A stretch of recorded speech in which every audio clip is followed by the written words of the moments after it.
This is Joe Coleman, the new television champion, the super soldier, the genetic jackpot, the Jack Knight, the Tan Lantern, and the master of the universe. This is the beast of nature, the freak, Rob Terry. Hi, I'm OVW official Josh Ashcraft. Ladies and gentlemen, you're looking at Triple Threat Talk. I'm Dean Hill. This is Ricky Chevy, and I'm the blue-collar millionaire. I'm Mr. Peck. God, that's great every time. Spectacular. We're the Broner Brothers. I am the One Girl Revolution, Taylor Hendricks. This is Brandon Espinoza. I'm the Assassin. I'm Bruno Raul Limata. I'm James Moose Thomas. I'm Shiloh Jones. My name is Ron Head. I'm the announcer for OVW. I'm Jamin Olivencia. I'm Alex Silva. I'm Rocco Bellagio. I'm Kerry Bodie, the Ohio Valley Wrestling fan advocate. Raphael Constantine. I'm Rand Perez. My name's Muhammad Ali. Baez. I'm Paradise. This is Jack Black. This is Ohio Valley Wrestling. Referee Chris Sharp. This is Sexy Sean Casey. I'm Chris Silvio. This is Michael Hayes. This is Jason West. And you're watching Triple Threat Talk.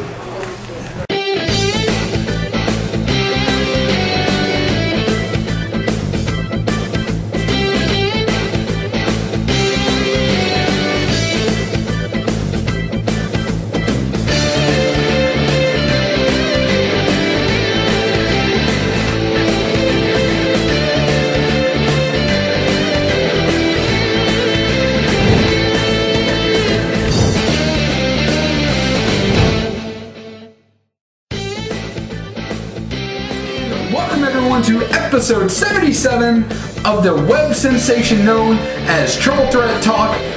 Right here is Big B, Brandon Amiro. Right here is Gary the Dr. Lockard. And right here, who the hell are you? Wildcard Mike. You're Wildcard Mike. I like it. Wildcard Mike, our friend, colleague, and almost knows as much as we do about sports and sports entertainment. One Mr. Mike Rickard, who reps the Bills, as you can see. Filling in for PostMaster Joe, who's on vacation. And I didn't approve that vacation, so he just left without it being approved. I mean, it's alright. He gets a little bit of pay for vacation. But it's okay. He actually called me personally and asked me to join the show. Yeah. Alright. Yes. So when he personally calls me and asks me to do something, I usually do it for him. Usually.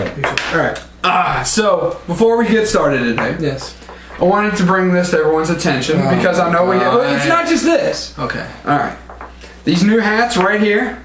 This is the San Francisco version. Cheap plug. But these are the new fashion hats from the NFL. All teams are like this. They have this this style of embroidery on the cap. And it is all like the gray, black, and red on the symbols. So they are pretty cool. This was given to me before the game by Erica. So very cool. I have one problem with that. What's up? The hat looks nice, and I appreciate you telling our fans out there that every single team has a hat like this. Yes. But I noticed you said it's a fashion hat. You didn't fashion it off very good. You weren't being a very good fashion. I should have put it on. Hold on. You're right. See, you know what I mean? So okay. All right. Here. There we go. This is the new San Francisco New Era hat. Fashion hat. All right, that's enough. I'm actually surprised it fits your big head. I know, right? Well, it's adjustable. Oh, it's a snap back. It's a snap. Yeah. Look at that. It's an adjustable. That's right. A little snap. All right, Let's snap to it. All right, questions this week. First from Mr. Buck in 5, frequently called the John Cena of our viewers. With the year coming to an end, what do you think will be the top sports stories and moments of the year for the good, the bad, and the controversial? I like that question. I really do. But unfortunately, I want to save it for later. I think I do too, just because we've still got 3 weeks in the left in the year. And as we're going to talk about a little bit later on in headlines, some big sports stories happened. So believe it or not, even with 3 weeks left, we may not have even hit the biggest story of the year. So what we're going to do, I mean, I assume he's been watching since last year. I think so. We had that show last year, our year-end special. We'll probably get answer that question at that special. So it's going to be a little different this year. But not like, how about you? Anything, because you may not be here if one of us is on vacation, you will, but do you want to answer that question? You can.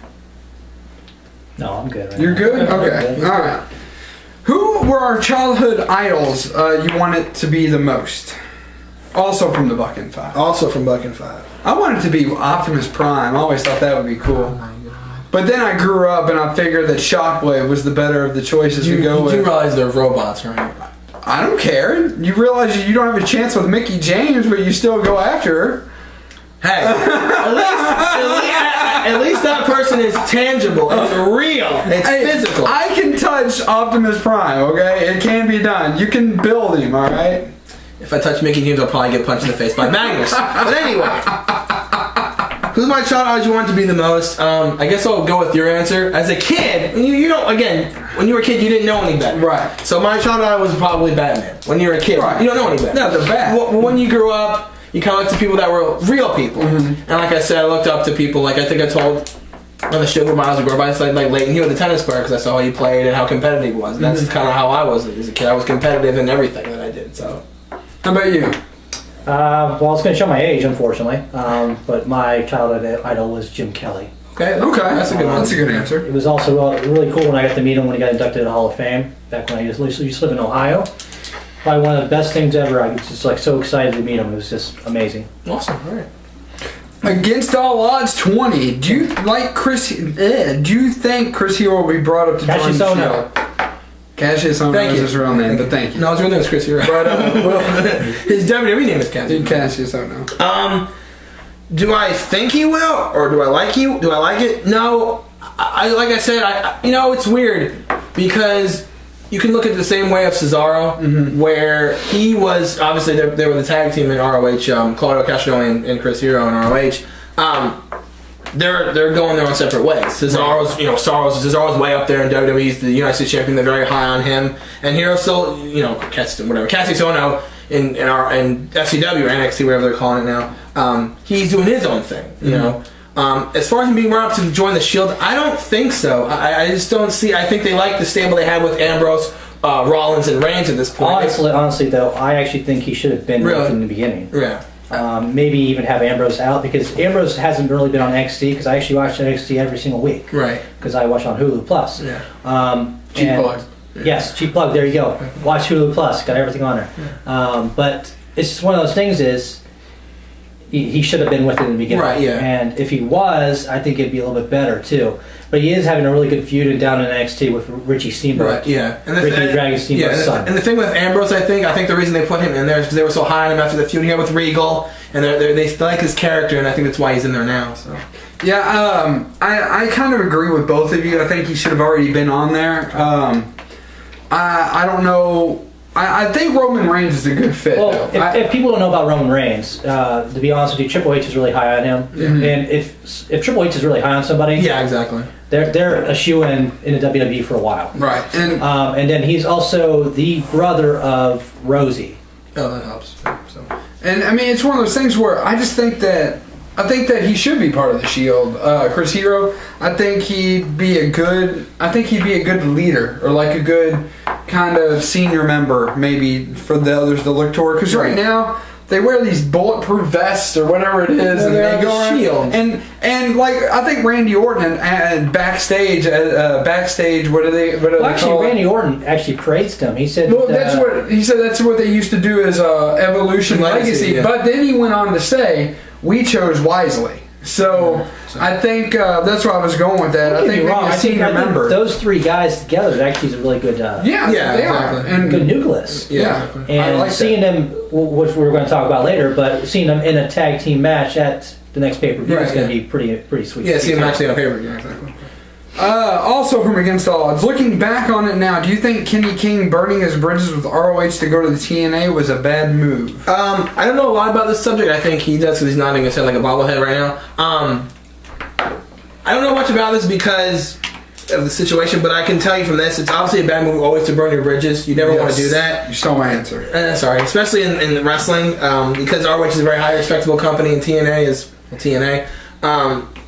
So you never want to do that in wrestling or any business, to be honest with you. So, I mean, I don't watch TNA enough to know if Kenny King's being used. He's not. He's not. And I just, like I said, you never want to do that. And then he made a big mistake doing that. So the thing I get it as he's in a good tag team with Rhett Titus. They were actually tag team champions when he left, so they had to make a tag team tournament for it. I think it was a bad idea because they finally won the tag team titles. They wanted the tag team titles for so long, and that's what happened. And I feel bad that Kenny King did that because he thought greener pastures going to TNA. Right. And I don't think it's working out for him.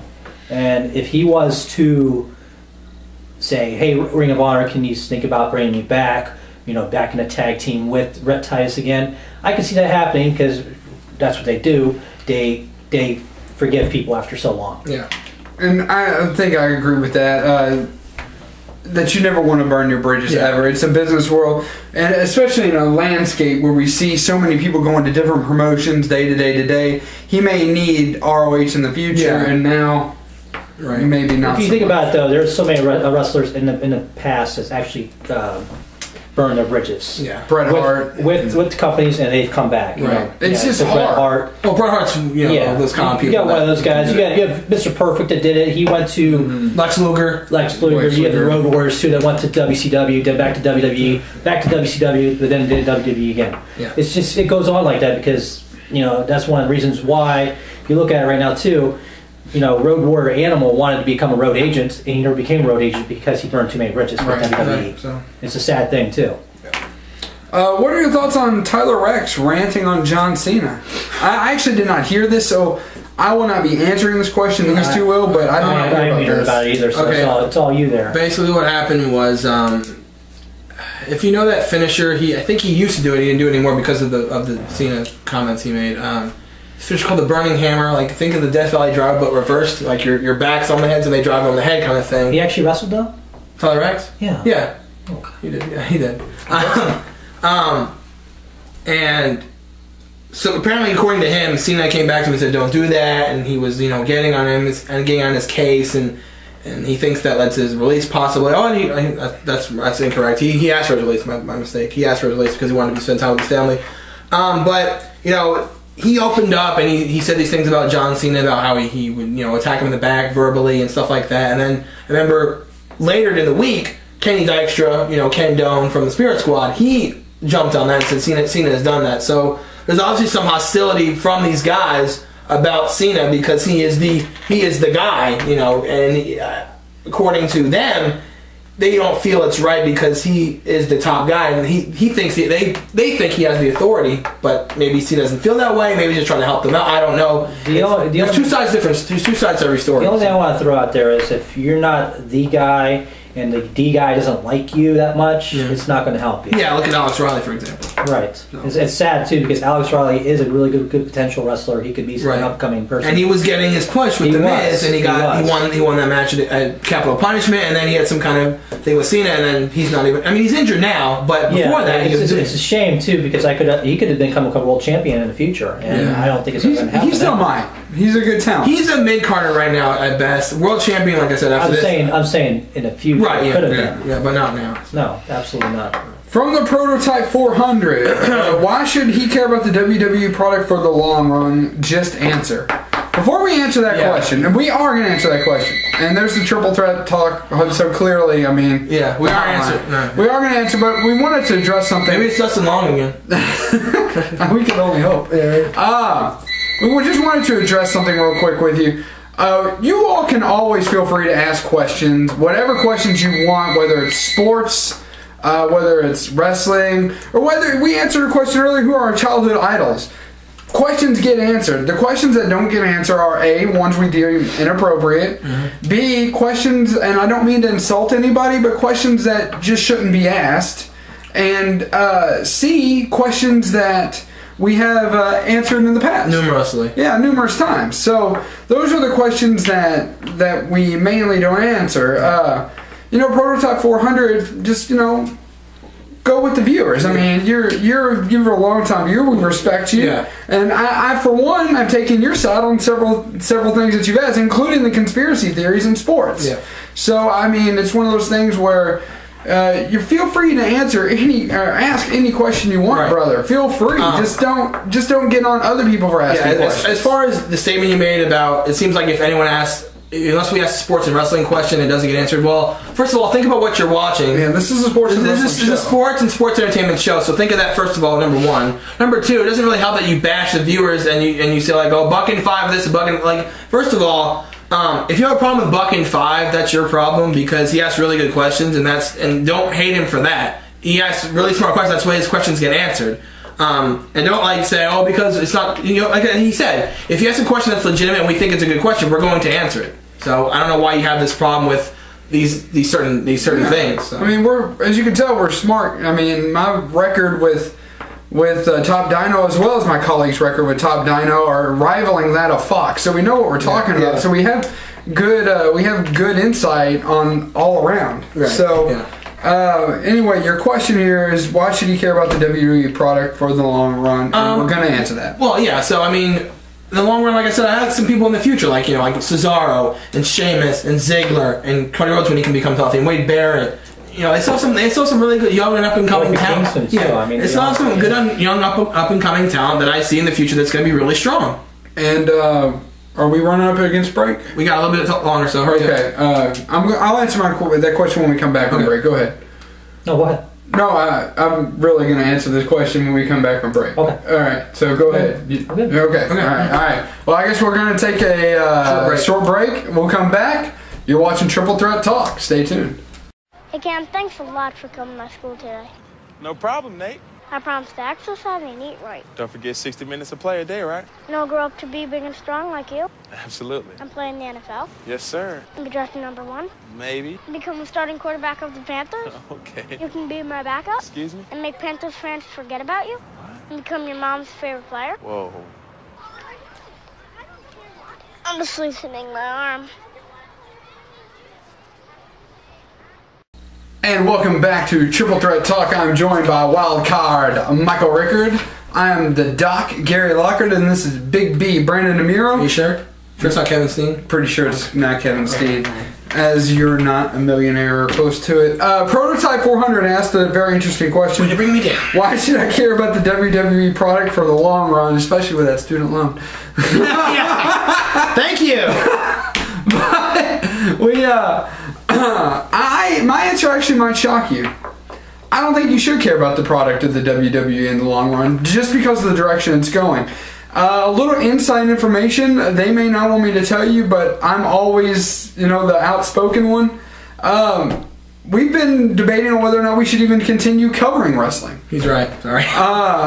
It's one of those things that wrestling just all around is down. I think the legitimate reason we've discussed wrestling as a non-topic on the show is because I think when we know, I would say know more about sports, but I think when we debate sports, it's more of a good topic and good show as part of wrestling, because wrestling, sometimes nothing happens and we're kind of like one thing and that's it. Yeah, I mean, and it's no fault of theirs. You have periods of viewership.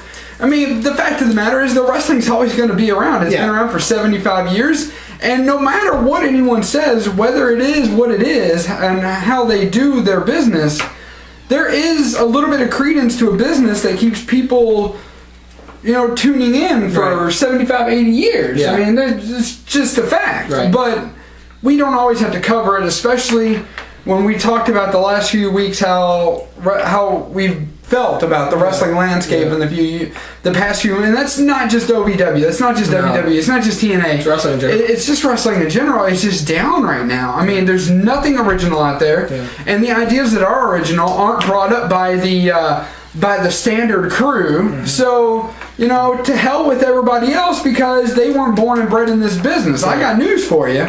There are people that aren't born and bred into business every day of their lives, like Bill Gates, like Donald Trump, like President Obama. There are people that are not born into business every day that get put into powerful positions, and whether they do a good job or not, people listen to them. Yeah. So it's one of those things that you've got to start thinking outside the box, or you may end up shooting yourself in the foot, and that's just my take. No, I agree. Go ahead. I just, I miss the days of the Attitude Era. Yeah, I think everybody does. It's sad that we get this DVD that came out 2 weeks ago, and now everyone's like, "Why isn't wrestling like that?" Yeah, I mean, and it's funny because you had WWE 13, the game, which is all about the Attitude Era, and then the great roster that it is. Then you have the DVD that comes out, and that's obviously the great moments that we And then also grew up. you forgot NWO DVD. Right, yeah, that's it. And the funny thing about it makes you remember all that stuff back in the 90s and early 2000s. It's just like, wow, wrestling used to be really good. Yeah, and you used to have parties, you know, people going to college dorm parties, watching wrestling. Exactly, yeah. I remember when I was younger, I used to have 2 TVs. I had one in one room, one in the other one, both had cable. I'd flip both of them in there so I could watch both at the same time. Yeah, people did that, yeah. And it just was one of those things. I used to love doing that. And now it's just like, yeah, wrestling's on, yay, get to watch it. Yeah. Fast forward. And I don't know. Sometimes I have to work till like 10. Right. And I don't know if it was the game on Monday, because I mostly watched the Giants-Redskins game. I don't know if it was the Redskins playing because I root for the Redskins, but I can't remember the last time I didn't watch Raw because I watch it because it's on. Well, it's just like I said, you know, I got home at 10 o'clock. Right. I fast forward everything that was, you know, boring wise, and I got to the live. Yeah. And it's sad because that's 2 hours of wrestling I missed. And it's just like, why? And the thing is now it's like they have certain things that are entertaining. Like I like the Shield. Yes. I like Team Hell No. I love Daniel Bryan, what they're doing with him. I like that. Other than that, and got nothing. And I like Zago's Money in the Bank because and Barrett. But until Barrett gets pushed more, it's the thing. And the thing is, it's just like. Wait a minute. You guys are forgetting about CM Punk now. What's wrong with CM Punk? I'm not saying anything's wrong with him. There's nothing wrong with CM Punk, but he is the guy right now. He's the guy. We're talking about people trying. 380 days. We're talking about people trying to get pushed to the position to take on the guy. Yeah. I mean, it just seems like I can name the main eventers on one hand. Yeah. Punk, Cena, Ryback, Sheamus, Big Show. That's it. That's it. That's what you got. You got 5 main eventers.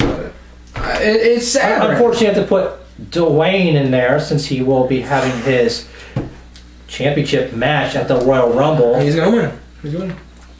So, but anyways, with that being said, it is now time to anoint our Triple Threat Talk viewer of the week. Believe it or not, guys, I'm going with Prototype 400. His question, and I mean no disrespect to Buck and Five by naming him viewer of the week, but we had a good discussion right there. I mean, we did. That's what this show's about. When it comes to viewer questions. So because of that, Prototype 400, you are this week's Triple Threat Talk Viewer of the Week. He's not king into tradition. I'm a little delayed. Viewer of the Week. There you go. All right, so that takes us to the week's headlines. And damn it, I hate it when we have to start off on a bad note. What happened to the little graphic? Oh, yeah, that's right. Go to hit the music. Doctor, give me the news. I got the bad case of the headline blues.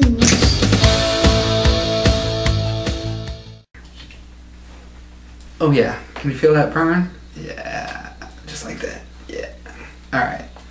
It's the Alpha Yin because you haven't been. It's called the Gary. It's called the Gary. It's sweeping the nation. In his own mind, it's sweeping the nation. It's not in my own mind. I misspoke. Jay Glazer did do it, so I feel proud about that. Right. Jay Glazer, Apollo Ono, Mike Carter, Andy Roddick, Chris Carter, Andy Roddick. But they didn't get from you though. Yes, they did. No. Everything comes from this show. Get over it. All right. Anyway, so this is what I was talking about. I hate it when we have to start a freaking show with headlines like this. Bad news out of Kansas City. Big B, take it away. All right. Okay. This is probably gonna lead us to commercial. I don't know. It might. I don't know. So. Saturday morning, I believe, right? Saturday morning. 8 o'clock Eastern, 7 o'clock is in Kansas City. It's Missouri. Kansas City, Missouri. Not Kansas City, Kansas. Some people get that confused, but it was Missouri. There was a report of some kind of shooting at the Kansas City training facility. They didn't know what was going on. Fast forward, we knew later that a player had shot somebody and taken his own life. Then later on, found out it was linebacker Javon Belcher, 4-year player, signed free agent from the University of Maine. Wasn't drafted, but Scott Pioli, the owner, took a chance on him. And found out he shot his girlfriend, Cassandra Perkins, who was 22. 9 times. 9 times. And I actually, believe it or not, I listened to the 911 call today. They were calling 911. She was still alive. She got shot and she's still alive. She obviously eventually died, but she was still alive after 9 shots. So he shoots his girlfriend, 22-year-old, and then drives about 15 minutes to the Chiefs facility. Arrowhead Stadium. Yeah, he had one thing to. Yes. He did leave a 3-month-year-old. Yeah, we're getting baby. So he drives 15 minutes to the Chiefs facility. Scott Pioli, the owner of the Chiefs, greets him there, and he obviously looks upset, and he's talking to Pioli. He's like saying stuff like that. He goes, "I want you to get the coach out here and the defensive coordinator out here." So they get the defensive coordinator and head coach Romeo Cornell, and basically Belcher tells them, "I want to thank you for all that you've done for the 4 years for me. I appreciate it." Then he takes a couple steps, turns around, shoots himself in the head, and ends his own life. And you don't know what to think of that, because life is so short as it is anyway. And the fact that something happened in your life for you to A, take someone's own life, B, take your own, and then to leave a 3-month-old child without her parents. I don't get it. I applaud the Chiefs on 2 accounts. 1, I applaud them playing that game on Sunday. I applaud them for that. Not only did they play, but they won. They played together as a team. That's number 1. Number 2, I applaud him on giving a moment of silence for people of domestic violence, not him himself, because whether you like it or not, he is a murderer, and he killed himself as well, which people shouldn't be praised for that either. So this story is very shocking to me. I mean, it's not like it's the first time it's happened in the world. I mean, we can go back to the wrestling thing. Obviously, people know what that's about, but it just seems like one of those things that you don't want to believe it. And it does happen, and then you try to think, and people that talked to him said they didn't really think he was like this. Some people that said he did like guns, whatever, and I heard there were things like they were arguing, but was that really the reason why he shot her and shot himself? I don't know why he would do that. Apparently she was out late. She was out late, but that means nothing to me. I just can't wrap my head around why someone would take their own life, take someone else's life, and leave the 3-month-old child by themselves. Not thinking. I know you probably both feel the same way, but my thoughts and prayers are definitely with the entire family, especially that little girl Zoe.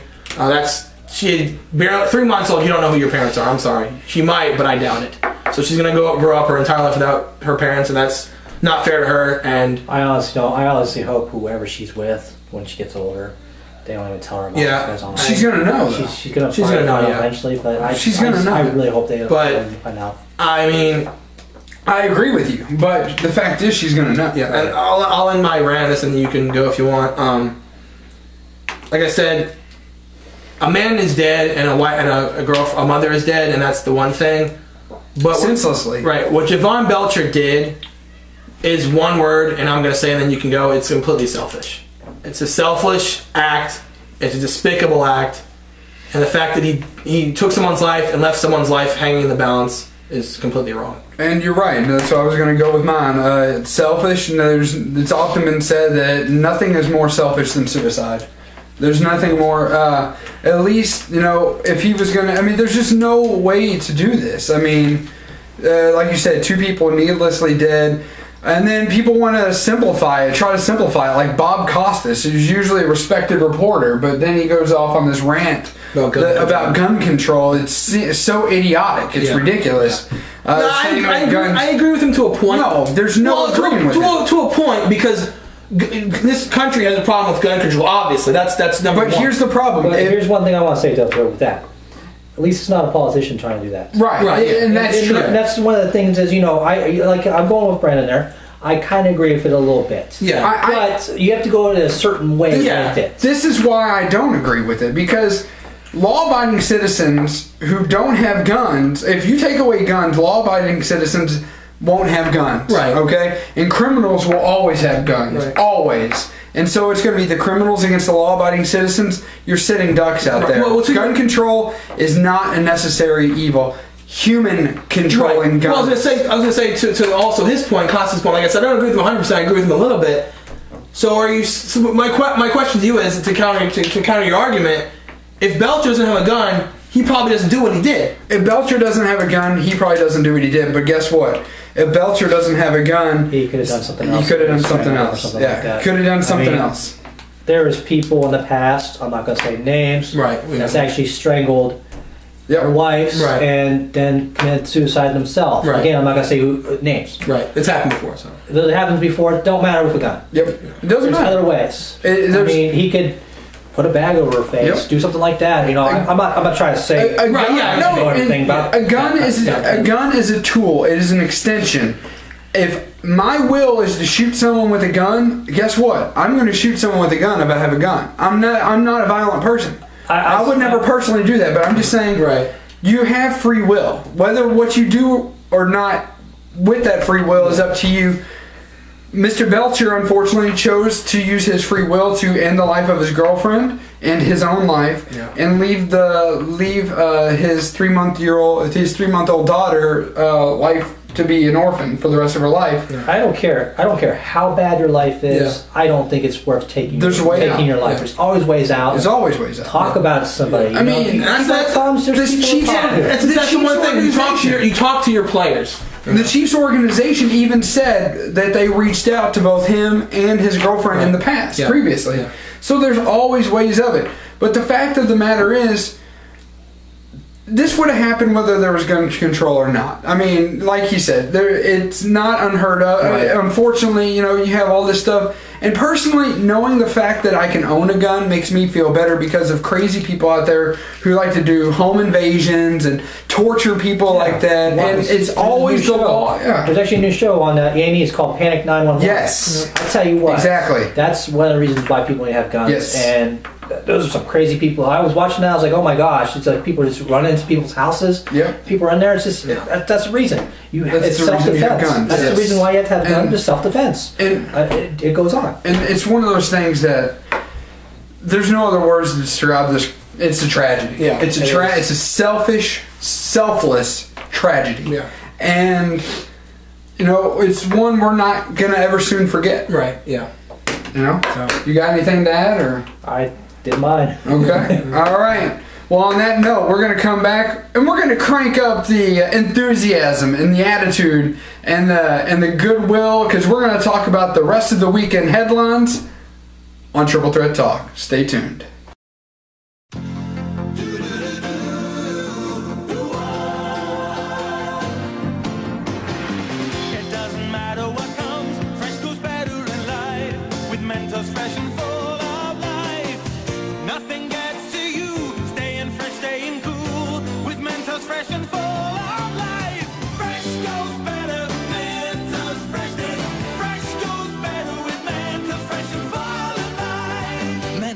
The Fresh Maker. All right, welcome back to Triple Threat Talk. I'm Gary, the Dr. Locker, next to Wildcard, Michael Rickard, and Big B, Brandon Amiro. One more bit of sad news this week, but this time natural death. Very sad news. Legendary coach. He was going in order. Legendary basketball coach, great man altogether.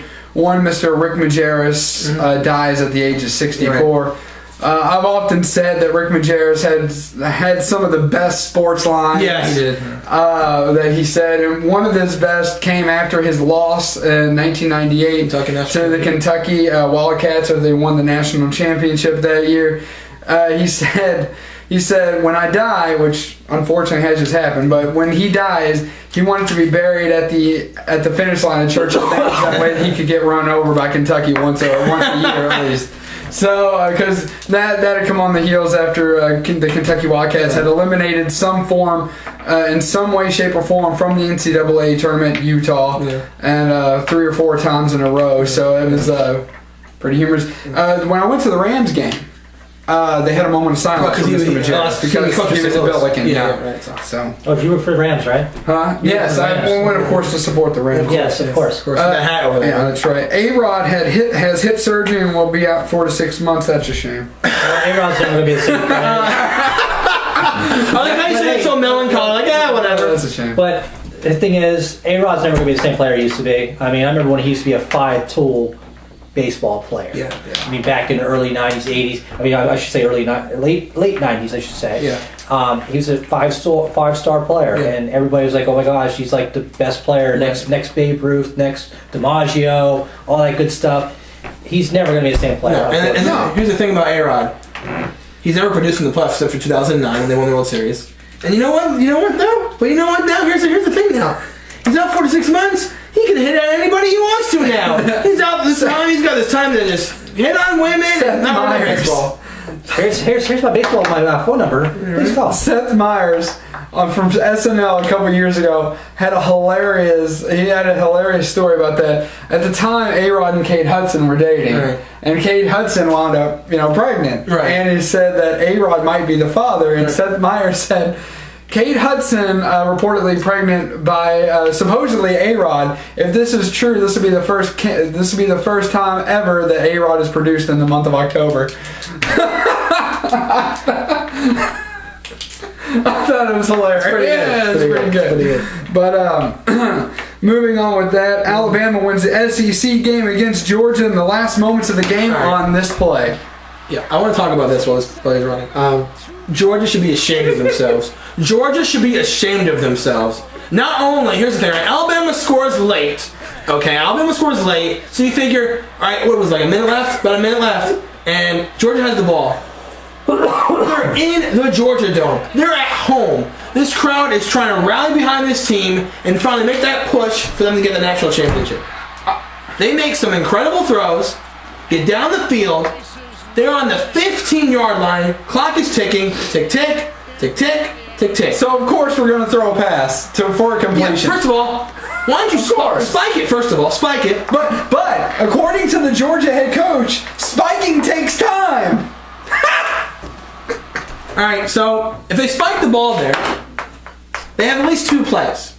But instead, they get the shotgun set, takes his time, throws it to a guy. Number 1, it gets batted down the line of scrimmage, so the ball's in the air. Now, I don't discount the receiver in this set because you're in college and you're not that experienced yet. But if that happens in the NFL, you're probably going to see a wide receiver probably just drop it or catch it and just let it go. You're going to miss that. You're going to let it go. But in college, that's very tough to do. And then you're going to go back to your quarterback and say, what the hell are you? Yeah, it's very tough to do. College, I don't blame him. If he did that, I'd be very impressed. I would say, look out for this kid because he's very smart. But, and then, I can't remember the coach's name for Georgia. I can't remember him. But I remember the press conference, he was getting mad at the media because they were saying, is this, indication you can't win the big one? He was like saying, everyone says we don't play well is full of it, and it's a joke. You're not playing well. I get that because you guys worked very hard. You beat a very good Florida team and in Florida, and you got to the national championship game against arguably the best team in college football, Alabama. And you still couldn't get the job done, so they can make those accusations because you had a chance to win. You should have won the game, but horrible clock management cost you a chance to play Notre Dame. So let's fast forward this game, okay? Let's fast forward this game and do this. You take that entire game with their head coach, minus the last 2 minutes. You put me in as the head coach, you put you in, you put you in, you put Buck in 5 in, you put Prototype 400 in, you put Against All Odds in, you put your cat in. Anybody else is going to win that game at the end. In a perfect world, because you know that you should spike that ball instead of running a play. And you daggone know that you don't need to run a side out to the flats to catch that ball when you've got no chance of going out of bounds.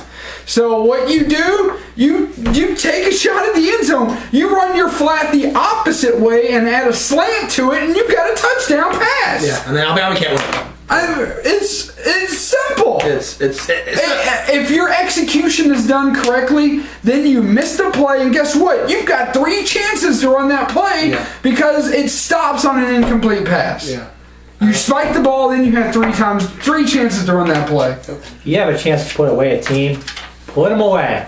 I mean, don't do stuff. And the thing is, I was rooting for Georgia in this game because I felt. Well, I know you weren't because you're in love with Alabama. You're in love with A.J. McCarron. It's not the love. You're in love with A.J. McCarron No, and Nick Saban. You love you some Nick Saban. Not more than you love you some Cody Rhodes.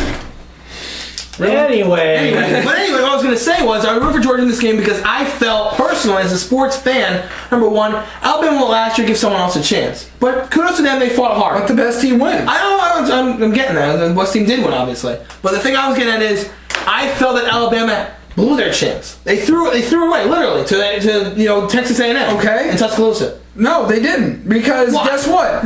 Oregon. Okay, do I really have to say what I know what you're going to say. Oregon and Kansas State both lost. I'm saying personally, I wanted Georgia to win because I felt like Alabama had their chance to win. It doesn't matter. It does matter. No. It does. The best team won. I'm not saying the best team didn't win, but I'm saying personally I wanted Georgia to win because they blew their chance against Texas A&M. Did not A.J. McCarron throw an interception at the end of the game? Yes. Did he not? It doesn't matter because the best team won. Not hearing me. I am hearing you. You were saying, just like everybody else said last year, that Alabama lost to LSU a couple weeks before the championship game, and therefore they think at that point in time Oklahoma State should have been playing for the national championship. They should have been. But it doesn't work like that because Fortune so had it that everybody else who needed to lose lost, just like they did last year. Maybe Alabama got lucky for 1 week, but that doesn't mean that they did not have skill winning those games the rest of the season. Let me ask you this. I know you like Alabama, obviously. Okay. But tell me you at least felt bad for Georgia. No. You did not feel bad for Georgia. I don't feel bad for people who can't do clock management 101. It was horrible. I know it's horrible. I feel bad for them because I don't. Their coach is the responsible party. I do not feel bad for their coach. I think maybe he needs to go back and learn how to coach a game or two. And I'll say this about the game with Alabama and Notre Dame. That's way down the road, and we'll obviously do that later down the road. I feel bad for Notre Dame. Notre Dame is not going to get trounced, but they will lose. They're not going to get completely annihilated because their defense is too good for that. But they're going to lose this game. I will go on record right now and say Alabama will win by 2 touchdowns. I believe I'm in that camp. I mean, we're going to do our picks later down the line. Right now, I would say Alabama 31, Notre Dame 28. I don't think it's going to be that close. I don't either. But unlike your previous I actually statement, do not think Notre Dame will give out that many points. Okay. How many points have they given up all year? I think you're looking at 21-7, something like that. I'm saying average Notre Dame. Average Notre Dame points per year. Right. I think it was like 18.8. Yeah. Something like that. They're not going to give out that many points. I think they're going to give the 20s. Okay, I see 24-10. Yeah, 24-10, something like that. I agree with you. I mean, I could change my pick later down the line, see all these other things, but right now it's Alabama. So speaking of one game that somebody maybe should have won, if you play like this, Big B, you definitely need to win instead of getting beat by 50 some odd points. 70 points. Check out this touchdown. Wow. Wisconsin completely destroys Nebraska. But then they do that. Yeah. And Nebraska was on a 6-game winning streak. What? The last time they lost was to the Ohio State University, may I add. And that was their worst whooping of the year until this one. This was a whooping. 70 points? Are you serious? I don't care what anybody says. This should not have been this close of a game because Wisconsin's defense totally broke down on this, and this was a broken play. And they had one of the best running backs in college football. Yeah, their quarterback. Monty Bell. I'm kidding. But no, I mean, seriously, this quarterback runs 128 yards for a 74-yard touchdown. That's insane. It's amazing.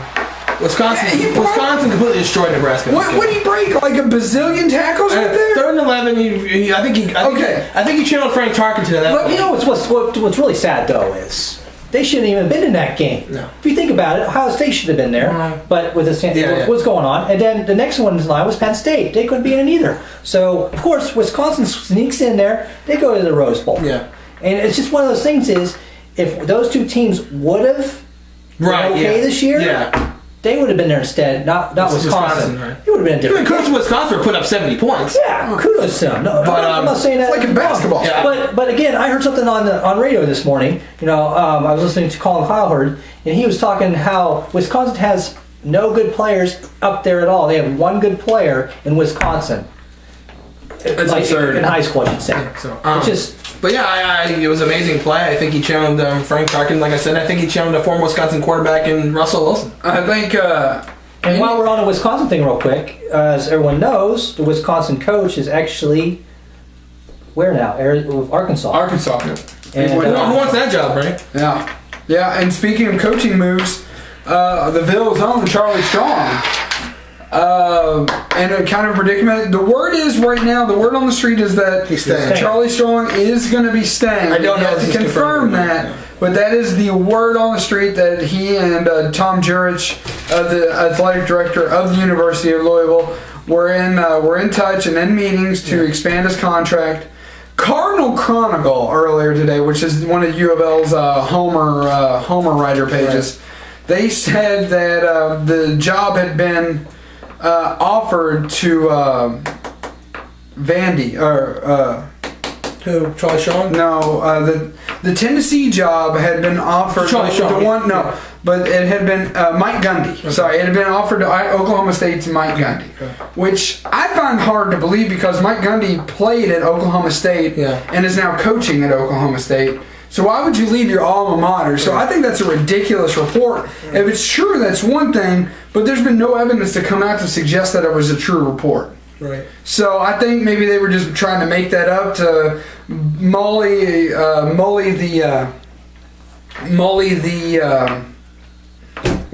the waters, right. I think. Yeah. So. It's, you know, again, either he's going to Tennessee or staying at Louisville.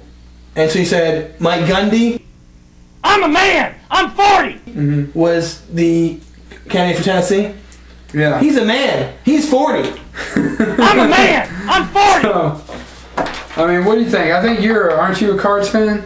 No. I mean, you're Ohio State and Duke fan, but aren't you a Cards fan? I root for them just so product sells in my store. Yeah, okay. I'm not telling people where I work. But good idea. I'm just going to say that. It's just one of those things it's a good move for him to stay, if he is going to stay, because it'll bring more recruits to that school. One of the recruits might be James Quick from Trinity. What I'm hearing is either him or he's going either there or Ohio State. Not sure yet. But again, if they were to lose that coach right there, I would actually tell them to look at smaller schools. Look at smaller schools that colleges, because the smaller colleges do have those coaches that you find out of the roughs. Just like a Jim Tressel from Ohio, used to be Ohio State's coach. Right. The Brady Hoke. Right. Nobody knew who he was when he went to Michigan a couple years ago. Yeah. And he's a good coach. Yep. You know, I hate Michigan, hate him very, very much so, but I'll give them props. Brady Hoke is a good coach. Right. I mean, there's a lot of good coaches out there. Someone lost a job. Mario from FIU.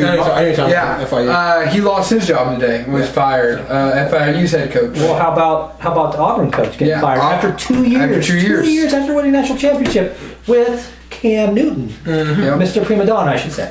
So we'll finish up headlines after the break. Fast forward, rewind. Fast forward, rewind. That's called a juke. I know your eyes are closed, but really you should look at this. Fast forward, rewind. Right there. Wait, let me slow it down. Ooh, I missed the tackle. Here, it almost looks better from back here. That is convincing. I mean, you're crying. Madden NFL 13, rated E for everyone. A new look, a new feel, a new way to Madden forever. EA Sports, it's in the game. PlayStation.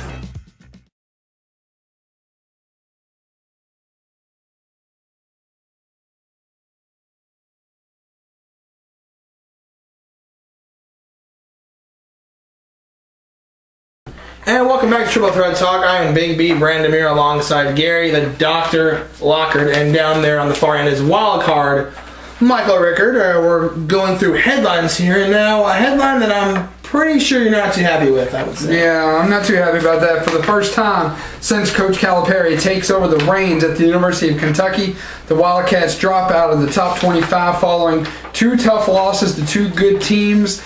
The latter one ending their 55-win home streak, which was the longest in the nation. That now belongs to South Dakota State with 28 home wins on their home court. That's good research right there. Yep. The Cats drop out of the top 25, and I don't think anyone is shocked. A lot of U of L fans around here, U of L and UK fans talk trash. Right. I mean, this is how it is. Expected. Yeah, just like Duke and North Carolina do the same thing. U of L fans were saying earlier in the week that, you know, UK fans were shocked. I'm not. I'm a UK fan. I know this team's going to be dangerous at the end of this month or at the beginning of January. Honestly, I didn't think we deserved to be a top 25 team, and I think I said that. It's because of the pedigree now. I mean, it's just one of those things. Coming off a national championship. You're coming off a national championship, but you lose everybody. I understand that, but you still got to be ranked somewhere. And, you know, losing to Baylor. That's a good team. Baylor's men's a good team. Notre Dame's a very good team. The loss that everyone said we're too young, but we still lost, was the Duke. But like I said, and I know you're a Duke fan, but you were happy about that win. Most other Duke fans weren't. Because I'm happy about that win. I'm happy about the Louisville win. You know why I'm very happy about the Ohio State win. You know, it's hard for me because you're an Ohio State fan. I like Ohio State and Duke. The fact of the matter is, Duke fans should not be happy about that particular loss to Kentucky, or that particular win against Kentucky, because you have all the experience of Duke and you win by 7 points over a team of Kentucky Wildcats that have only played 3 games together. That's pretty sad. Well, that's bad basketball playing by Duke. Well, either way you slice it, looking back on it, Duke beat Kentucky. Duke did beat Kentucky, and that is true. A win is a win. In the paper, in the record books, it's going to say Duke it is a win. Kentucky. So it don't matter what people say. For my money, they can make any excuses they want. It's fine. Still in the record book. It's when you a look W. in the record book, it's a W. Yes, it's going to be a W. I think the win from Duke over U of L was much more impressive because again, though, you get the people saying, "Well, our big man, I can't remember his name. He was out." That doesn't matter. It's just one of those things. Is that hurts them. But you know what I've learned from living in this city for a year and a half is Kentucky and Louisville fans make a lot of excuses up. Unfortunately, they do. They do. And when my team loses, any of my teams loses, I don't like making excuses up. I say, "Oh, we sucked. Oh well, we lost." See, I'm going to classify Louisville, Kentucky fans. There's other fans out there that have things I like to call blinders. They wear blinders for these teams. There's other teams out. There's other people that have blinders on. Some Steelers fans have blinders. Yes. Steeler fan. A lot of Steelers. 85% of Steeler fans have blinders. Yes. So it's like they're saying, "Oh, we lost to the Browns." The Browns? Certain Cowboys fans have blinders. I called certain Cowboys fans have blinders. A lot of teams, a lot of fans have these things called blinders, and Louisville, Kentucky are no exception. Yep. Let's see here. Breaking news: Kobe Bryant joins an elite club today, scoring his 30,000th point earlier today. Quickest player ever. Quickest player ever to get to 30,000 points. So Kobe Bryant rests at 30,000. Unfortunately, joins Kareem Abdul-Jabbar 38,387. I'll let you get to that in 1 second. I want to run down this. Karl Malone at 36,928 points. Michael Jordan at 32,292 points. And the doctor's pick for the best basketball player to ever walk on a court, Wilt Chamberlain, 31,419 points. What was your thought? Unfortunately, I hate this guy because I despise him because, again, I'm from Northeast Ohio. LeBron James, unfortunately, will break that record. Oh, yeah. You heard it here first, unfortunately. It's going to happen. Yeah, he will break that. He will be the youngest player when it's all said and done, unfortunately. Two things about that topic. One, I think Michael Jordan's the best basketball player of all time. Yes. That's my opinion. And second, adding on to your basketball topic, let me ask you a question. With certain teams in sports, they have names that maybe strike fear in the opponent, like the Bulls, or the Panthers, or the Jaguars, or whatever. The Lions. The Lions. The Bears. Exactly. Would you ever fear a pelican? A pelican are cute. Would you fear a pelican? No. No, you wouldn't fear a pelican? That's like being called a donkey. So it comes out, report is, it's not confirmed yet, but there's speculation that the New Orleans Hornets will not be called the New Orleans Hornets anymore. They'll be called the New Orleans Pelicans. Go Pelicans. Awesome. Go Pelicans. Well, you know what they say about Pelicans. Let's swoop in for a win, right? You know what they say about Pelicans, don't you? What do they say? They have big peckers. So, yeah. Moving on. So, like I said, if the New Orleans Hornets become the Pelicans, the Charlotte Bobcats will reclaim their name as the Charlotte Hornets, according to some guy named Michael Jordan. Which would be awesome, because when I did used to watch the NBA, Charlotte Hornets. Yeah, we were talking about that a while. Larry Johnson, Lindsey Bogues, Alonzo Mourning. I actually remember a girlfriend of mine. She actually brought me back from Charlotte, a Charlotte Hornets big old bath towel from a beach towel. Yeah. And I actually hung up in my room. Charlotte Hornets were. Had Larry Johnson jersey when I was younger and stuff. I'll say this right now on the show. I will say this right now. If New Orleans becomes the Pelicans, I will wear a Pelican shirt on this show. I think I will too. I'll wear a Pelican shirt. Moving on to going back to Louisville, they go to the Sugar Bowl instead of the Orange Bowl, where Northern Illinois bumped them out of. It doesn't matter because both Louisville and Northern Illinois are going to get trounced. Who's Louisville playing? Oh, that's right. Florida. Who Charlie Strong used to coach. And now it's going to be a slaughter. Where former UK coach Joker Phillips finds himself having a wide receiver coaching position. Yeah. So that's going to be fun. Yeah, I think Florida's going to be mad because they make national championship. They're going to take it on Louisville. And now that we're in bowl season, that means this Saturday comes Heisman. And Heisman Watch, the finalists are one Mr. Johnny Football, Johnny Manziel, Colin Klein at Kansas State. Or as Lee Corso called him, Calvin Klein. And then you have linebacker from Notre Dame, what's it? I said it, Monty Teo. Thank you. The stats real quick, and then we'll have a discussion here. Johnny Manziel breaks down as 68.3% completion, 3,419 yards, 24 touchdowns, and 8 interceptions. That's a 3-to-1 ratio. Colin Klein, 66.2%, 2,490 yards, 15 touchdowns with 7 picks. And the linebacker, of course, judged in tackles and interceptions. Monty Teo out of Notre Dame, 53 tackles, 51 assists, and 7 picks this year.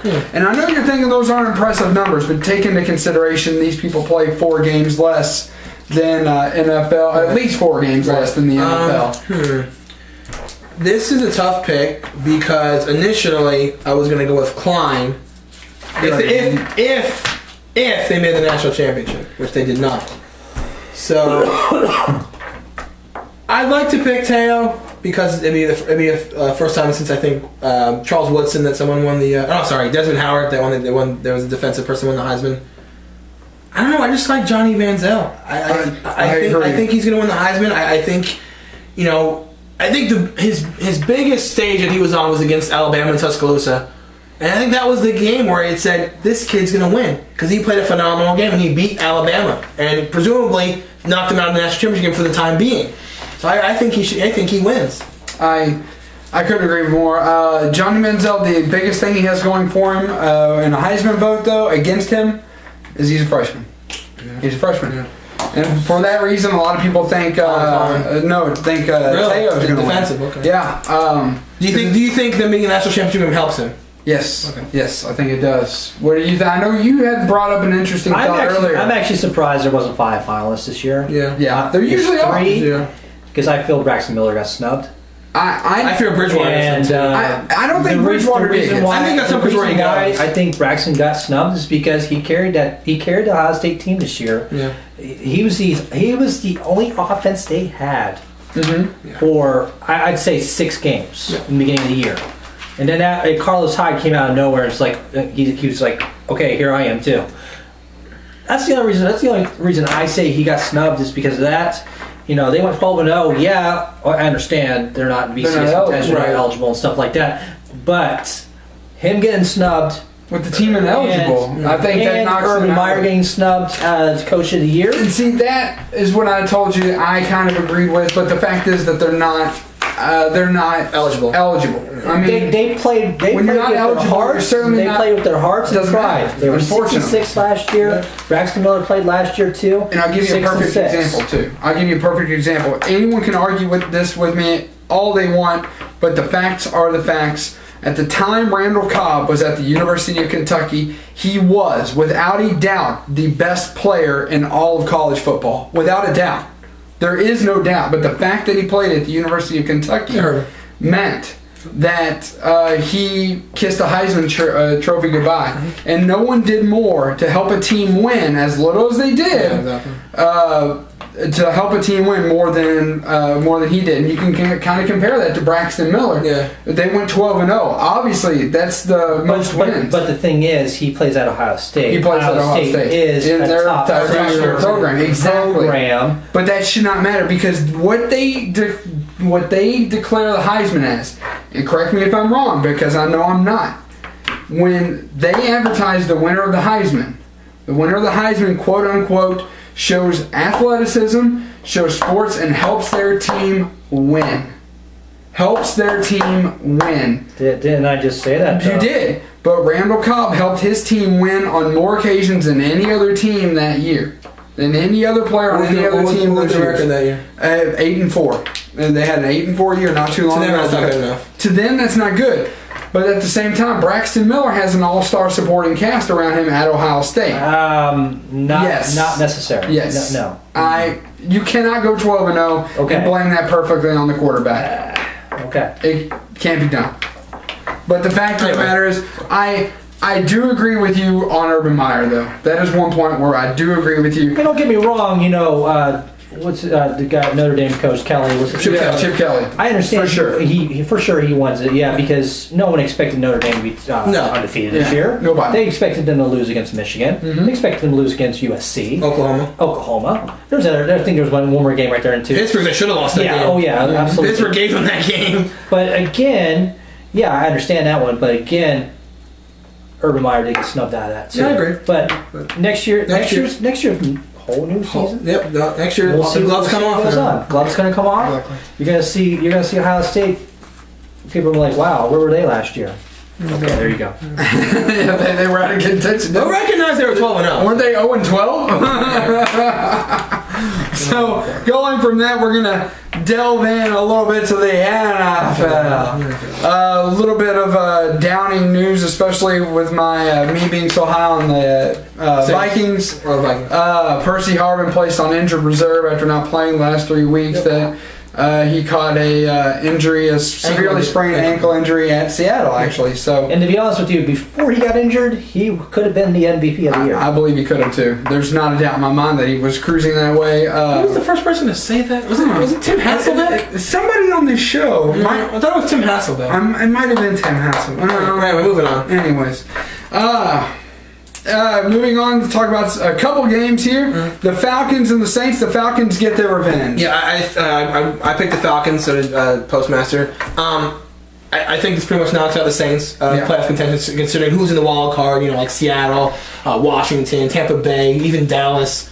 So Saints are kind of not really going anywhere. So 5 interceptions, Drew Brees. That's not like Drew Brees. 54 games with a touchdown streak. No, it's Tom Brady. In a game, anyway, Mr. Brady, in a game that cost the Bears Brian Urlacher against your boys, the Seahawks pulled off 23-17. We were at Buffalo Wild Wings. I tell you what, man, it was such a good game. There's so many good games at 1 o'clock. It wasn't even funny. Yeah, and but this one, I tell you, that takes the cake because it was amazing. I was standing up. I was doing this. Going from the touchdown that Golden Tate scored with about 20 seconds left, and that Brandon Marshall, and then Brandon Marshall he's wide open. And then I'll say this: he makes that cut and everything like that. Ridiculous. Yeah. The thing is about that is, the pending suspension for Brandon Brown and Richard Sherman, and Brown is not appealing, so he's out, and Sherman's still waiting for his appeal.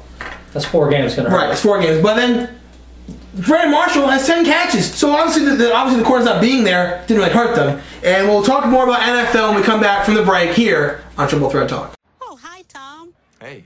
My little boy loves playing football. It's a great game. But what is the NFL doing to make the game safer? We're doing a lot. Carl? Well, Tom, we're developing new rules to better protect our players. And over the next decade with the NFL Players Union, they're dedicating more than $100 million for medical research. Wow. As well as supporting the development of better and safer equipment. And I feel a lot better about him playing. Love to meet the little guy. Ray, meet Tom. Cute kid. And we're back on Triple Threat Talk. The doctor is doing cheap product placement for cola. I am Big B. Pepsi. Whatever. I said cola. Whatever. They don't know. It could be you can know. We're back on Triple Threat Talk. I am Big B alongside the doctor and Wildcard Michael Rickard. We're delving into football. And before the break, I was actually discussing the Seattle game. And I was saying, they scored that touchdown late, and then Brandon Marshall, he's technically wide open, and God forbid, he could have ran down the sideline because he's fast. And luckily he got tackled, and the Bears scored a field goal in Seattle. This was Brandon after that happened. Oh no! Look at this! He's not that catch. He's not lying. So, and then luckily Seattle wins the coin toss, and luckily Matt Hasselbeck wasn't there to saying we want the ball, we're going to score. And then Russell Wilson, by God, he led that team down the field and played fantastic. It was absolutely offensive player of the week. Good for him. And then so many times he just ran for the first down. And then I think it was like 3 times he ran for first down. And then this play right here, Sidney Rice scores a winning touchdown, but he takes a huge shot right there. You see it right there. Gets completely knocked out. The ball does come out, but he was already across the plane, so it doesn't matter. Seattle wins the game 23-17 in a game they desperately needed to win on the road because they have 4 games left and 3 of them are at home, which they are undefeated. So right now, Seattle looks like they're in a good position to make the postseason. Kudos to them for winning this game. That game they had to win to get in. Russell Wilson, the first offensive player out of Seattle to win Player of the Week since Sean Alexander. In 2005? What happened in 2005? Went to the Super Bowl, that's right. But the one thing is with the Seattle Seahawks, how bad is it going to hurt them for losing those 2 points? Oh, I agree. Because Browner's out for 4 games, and right now, you can sort of pencil them in, but it's kind of hesitant to pencil. It's hard to.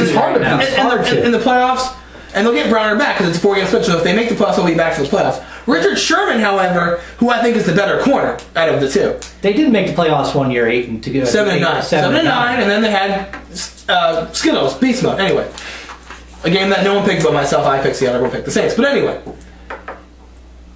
Richard Sherman hasn't done his appeal yet. Browner forgot about it. I think he probably thought about the benefit of the team, saying, you know what, I'm not even going to fight this appeal because it's going to take longer, it's going to take too long. I'm going to sit out 4 games. We should win these games because they're playing Arizona, who's completely terrible, at home, and then he'll be back for the playoffs. Richard Sherman, again, he needs to think about that, so we'll see what happens with him. They have Trufant, who's a veteran. He's kind of banged up, but he's a veteran.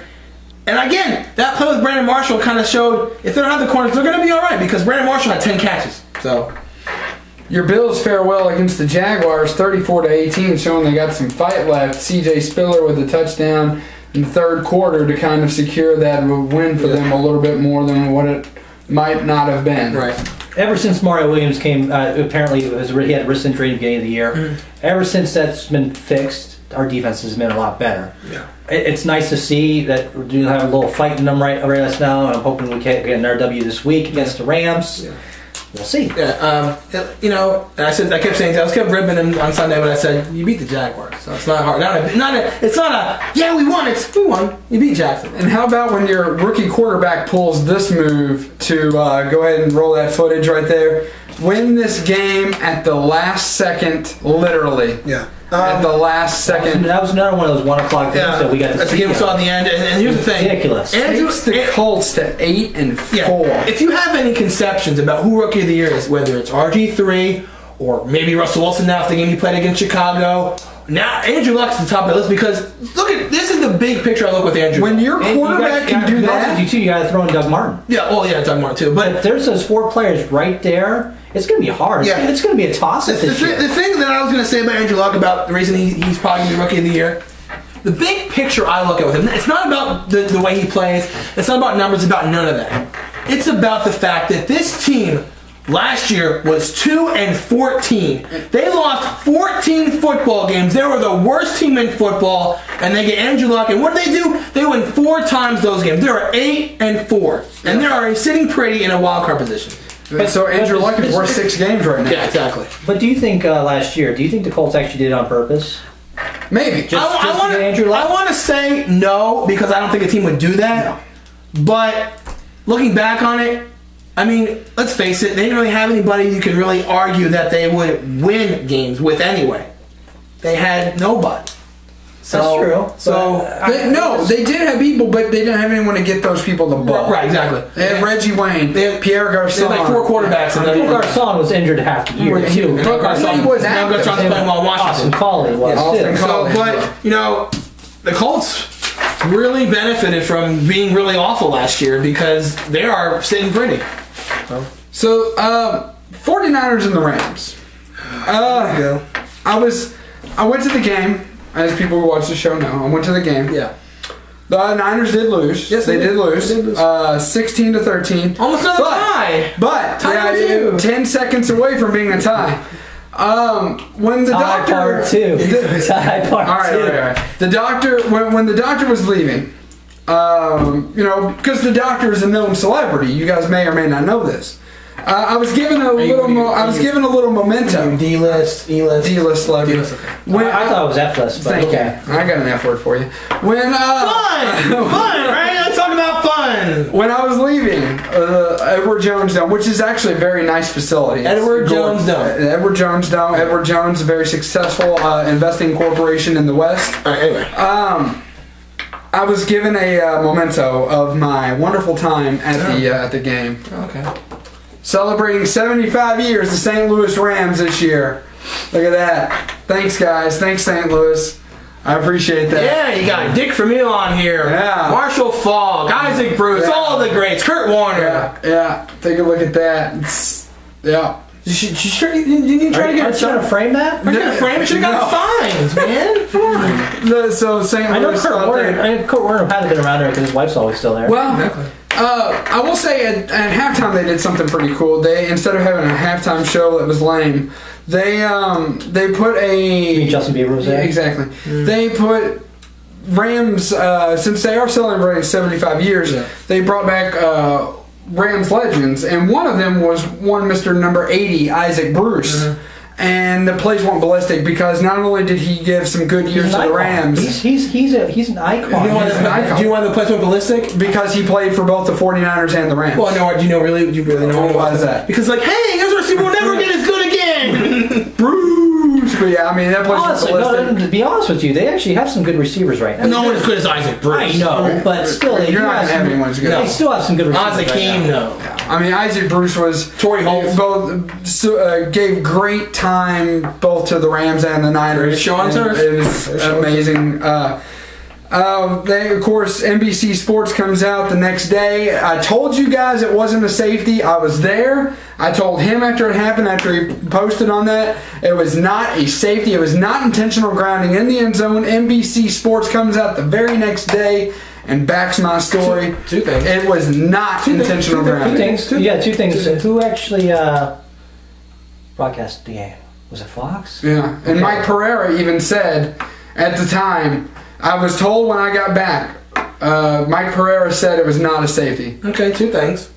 One, because NBC says that it's right. No, I'm just saying. And number two, even though, fine, you can have that, it's fine. No safety. You still lost by 3. But here's the thing. They don't get something you're not thinking about. The game went to overtime. I thought about it. You're not thinking about it. 2 points shy does not get us to overtime. We win the game by 2 points. Yeah. Okay, but again, that play by Colin Kaepernick, that was stupid. Was bad. That's bad. Worst play I've seen in a long time. Whatever. Bless you. Thank you. But that was a bad play. Nothing was however as bad as the Jets and the Cardinals. 7-6. I think I said last week about watching football for a long time and not seeing something this bad in my lifetime. I was wrong. I have never, and trust me, I wasn't watching this game. I was watching Seattle, I was watching Green Bay, and I was watching Indianapolis. And I was kind of paying attention to Buffalo too. And then there's also New England on there too. Right, New England. Kind of paying attention. Unfortunately, there was the wonderful Packers game too, which seemed like we were in Green Bay. Yeah, exactly. Up there in Buffalo Wild Wing land over there. Let me say this about the Jets-Cardinals game. Those two teams should be ashamed of themselves. That looked like high school. No, high school football looks more competitive than that. That looked like Pee-wee football. I don't know what Pee-wee football. Mark Sanchez played so bad he got pulled. Okay? They put in Greg McElroy. And I was furious at this decision because Mark Sanchez has played worse than that in his and they didn't pull him. And they didn't pull him. And they didn't put Tebow in those situations. Oh, he was injured. Yeah, like I said to you, the doctors cleared him to play, so obviously Rex Ryan said, you're not playing. Here's the thing, alright? He could have been put in a game against Houston. Tebow was not. Sanchez was playing bad. San Francisco, even though San Francisco was completely trouncing them, they still could have put Tebow in. Didn't do it. There's been games this season where they could have put Tebow in and they didn't choose to do it. So now, Sanchez is playing, he's playing pretty bad. He's not playing, he's playing awful. They said, you know what? Let's use that one guy. Greg McElroy, yeah. That one guy. Let's put him in. He is, but he put him in. So, they put him in. He throws 1 touchdown, and it's like, oh! And guess what? He is 5 of 7 for 29 yards and 1 touchdown. He wins the game. He's the player of the game. He is the reason. He is the reason that the Jets win because he threw 5 passes for 29 yards and 1 touchdown. And I think what's happening here, slowly but surely, but Rex Ryan and his stubbornness is slowly but surely locking him in as the worst coach ever in NFL football. It's sad. No. There's been worse coaches. I can't think of him. Andy Reid's up there this year. Andy Reid is a great coach. Well, this year he's up. This year, I'm talking about overall. Overall. Andy Reid is nowhere on that I'm list. going to phrase that. Overall, not worse. I think his time is up in Philly. And coaches lasting more than 5 years, because I know you're going to try to throw Singletary out there. No, I'm actually going to throw out Wade Phillips. Oh yeah, you guys forgot about him. Okay. Well, I still wouldn't. He coached in Buffalo, horrible. Okay, but still, he coached in Buffalo, horrible. He went to the Cowboys, even worse. But Wade Phillips was not stubborn though. If something happened, he at least tried to correct it for better or for worse. I think Wade Phillips is not the type of guy who could be an NFL coach. No, he is playing defensive. He is playing phenomenal at Houston as defensive coordinator. Defensive coordinator. That's what he's in. That's him. Never a head coach. Some people are meant to coach. There's another one. You know, there's another head coach that was once. It was Greg Williams. Yeah. Mike Mularkey. The Jaguars are malarkey. But the fact of the matter is, Rex Ryan has done nothing to address the issues. Yeah. He doesn't even want to give this Tebow kid a chance, and all he did was single-handedly take the Broncos to the playoffs. Hold on now. Didn't Tebow win the Heisman? Twice! And almost won 2 national championships. Yeah, and did win Did he win 2 Heismans? Yeah. He won 2 Heismans and 2 national championships. No, he only won one. He won one. That's okay. He won 2. They won back to back. He didn't win one. There's only one. Frank Gifford. No, there's only one 2-time Heisman Trophy winner, and that's Archie Griffin. Archie Griffin. Thank you very much. Anyway, so, I said to you yesterday about this Tim Tebow situation. If they put him in on Sunday against Jacksonville, his hometown, and he wins, they're going to look like idiots. They're going to look like complete idiots because they're like, should you guys done this a long time ago? But they already announced that Rex Ryan is going to be Mark Sanchez. Well, I'm just saying. And I'm confident in Mark Sanchez. I'm confident in this decision. No. Really? No. Hey, wait a minute. I'm confident in Mark Sanchez to lose the game. That's what I'm confident in. I'm confident to lose the game. Mark Sanchez's time in a Jets organization is going to be over soon. It's done. It's going to be over. It's done and over with. He is done there. I even think he's done as a starting quarterback. He's done as a starting quarterback. I think so. He is absolutely atrocious. You can't do anything. The only reason they went to those 2 AFC championship games is because of their defense. Yeah. Revis, Planet Revis. You know what I say? I say if the Jets still had Revis, they'd probably have a little bit better record. A little bit better. Maybe 2 less. Maybe 7-5. Maybe. I mean, and it really does suck because, you know, Rex Ryan has had a great run, and for him to be so stubborn about this situation. You can wrap up this topic about Tebow. He's never coming out of the box. He's not going to play. It's just not fair to him because, like, it's not. They need to cut the ties. Yeah, like last year, no one dominated the headlines more than Tim Tebow in any sport. And that's how it was in the beginning of the year, too, because they were like saying, okay, when's Tebow going to get in? When's he going to do the Wildcat? What's he going to do? Every single other play was, they were talking about Tebow. This guy right here tried to put Jeremy Lin in that boat, and me and Postmaster quickly corrected him. He is balling in Houston now. I don't want to hear it. But nobody they beat LA yesterday. I don't want to hear it. He is balling in Houston. Listen, though, nobody talks about him anymore. Since he's gone from New York, nobody talks about Jeremy. He's still balling in Houston. Nobody talks about Jeremy Lin. I fall back when he's balling in Houston. We'll be back after the break. Hey, Peyton. Welcome back. Thanks, Papa. What are we going to do to kick off this season? Same thing as last season. 1 million free Papa John's pizzas. Good idea. 2 million free pizzas. I like it. No. 1 million free Papa John pizzas. 2 million pizzas it is. Let's do it. All season long, Papa John's has 2 million free pizzas for Papa Rewards members. Sign up now at papajohns.com, where a large buffalo chicken pizza is $10 or any large $2 more. Better ingredients? Better pizza. Papa John's. Really? 2 million free pizzas? Wait till you see what's next. Couple more games to talk about here on Triple Threat Talk. We got the Broncos winning 31-23 over the Bucks. Yeah. MVP of the year is going to be Peyton Manning. And I don't care what anyone else says. Peyton Manning's going to win the MVP. No surprise that the Broncos win the AFC West. Although some people were saying that the Chiefs are going to win the AFC West, go 11-5. That might not have been the fan advocate Terry Bodie. No, might not have been. It was other people. It was definitely somebody else, and not that fan advocate Terry Bodie. I know, I'm not that dumb to do something like that. It was the other people too, not just certain people. But yeah, so the Broncos win the AFC West. No surprise here. They completely dominate that division. And, player of the year, player of the year, comeback player of the year, comeback player of the year, MVP, Peyton Manning. And it's funny. I think the touchdown Peyton Manning threw to give them the 31, he passed John Elway, and he's like, probably like, sorry, boss. It's like, it's okay, we're winning this game. He's pointing up to him when he was doing it, too. Yeah, exactly. John Elway's like, that guy is going to be better than me someday. That guy. Redskins take it 17-16 over the Giants on an awesome Monday Night Football. RG3 Mania in DC. Yes, it is. I watched the whole game, like I said earlier, and the Giants have some kind of problem being disciplined. There were plays in that game where Eli Manning threw the ball down the field, great catches by either Akeem Nicks or Victor Cruz or Martellus Bennett. Holding, defense, or holding on the offense. It seemed like every time the Giants would get a big play, I thought Mario Manningham was gone. Mario Manningham's on the Niners. I'm just saying that's who used to do it all last year and the years before. It's always Mario Manningham. So now, you can make an argument that the Giants might not make the playoffs. They could fall apart because they're like this every. They're like this every. They were 7-7 last year, went 9-7 won the Super Bowl. But you know what? It seems like they're inconsistent. I mean, they played phenomenal games against the Packers and the Niners, and then they get killed by the Bengals, and then they lose this game. I don't get it. The way I look at it is with the wonderful Giants is they always make that late season push. Exactly. It's going to happen again. Yeah. Unfortunately, it's going to happen again, and it's going to keep rolling into the playoffs. Yeah, but those NFC teams, they're going to be in a little bit of trouble if they are in the playoffs. Right. If they are not in the playoffs, they're 7-5 right now. They split with the Redskins, so they're done with the Redskins. They're going to play the Cowboys. They split with the Cowboys, and they lost to the Eagles once. They play them again. Yeah, they play them again. Yep. They'll probably win that game. The Giants, I would say. They just seem like they're struggling, and that's inexcusable. All those penalties, you can't do that. That's just lack of discipline for a football team. It does, and you got to have a disciplined football team, especially when you want your team to try to make a late game push. I mean, kudos to Griffin. I mean, that kid's playing phenomenal. So now, before we get to pick'ems, I've orchestrated a little game that I did rip off of our ESPN affiliate here in town.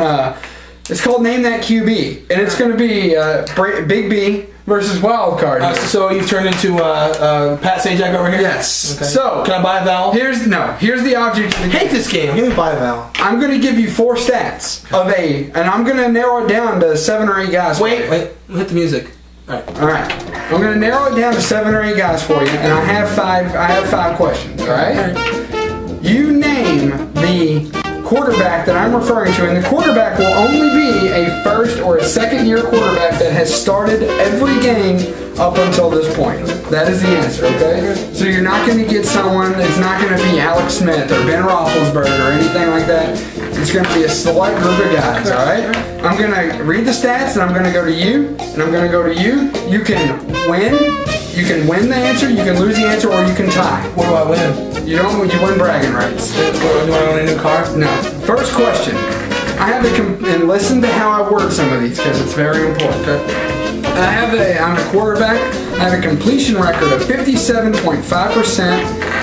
I have 2,933 yards. I am responsible for 20 touchdowns and 10 interceptions. Who am I? That's this year, or that is this year. Through this year only, the year 2012. Which either a first or second year player? First or second year. Either a rookie or a sophomore. Either a rookie or a sophomore. Who am I got mine. Okay. Go ahead. Cam Newton. Andrew Luck. It is Cam Newton. I feel like Andrew Luck had more touchdowns than 1 point. I feel like he threw more interceptions, that's why. Yeah, I'm a quarterback. I have 55.5% passer completion, 3,596 yards. I'm responsible for 22 touchdowns and 16 interceptions. Who am I? I got mine. That's Luck. I knew Luck had a lot of Andrew Luck? Yeah. Andrew Luck? I need a lot of interceptions. The answer is Andrew Luck. I need a lot of interceptions. Alright. Score after 2 is 2-1. Hope you enjoying the game show. Yes.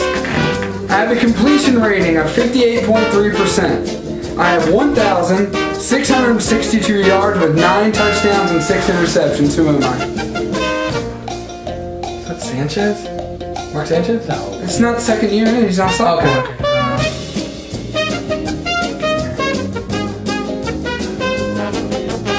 9 touchdowns, 6 interceptions. Do you have yours?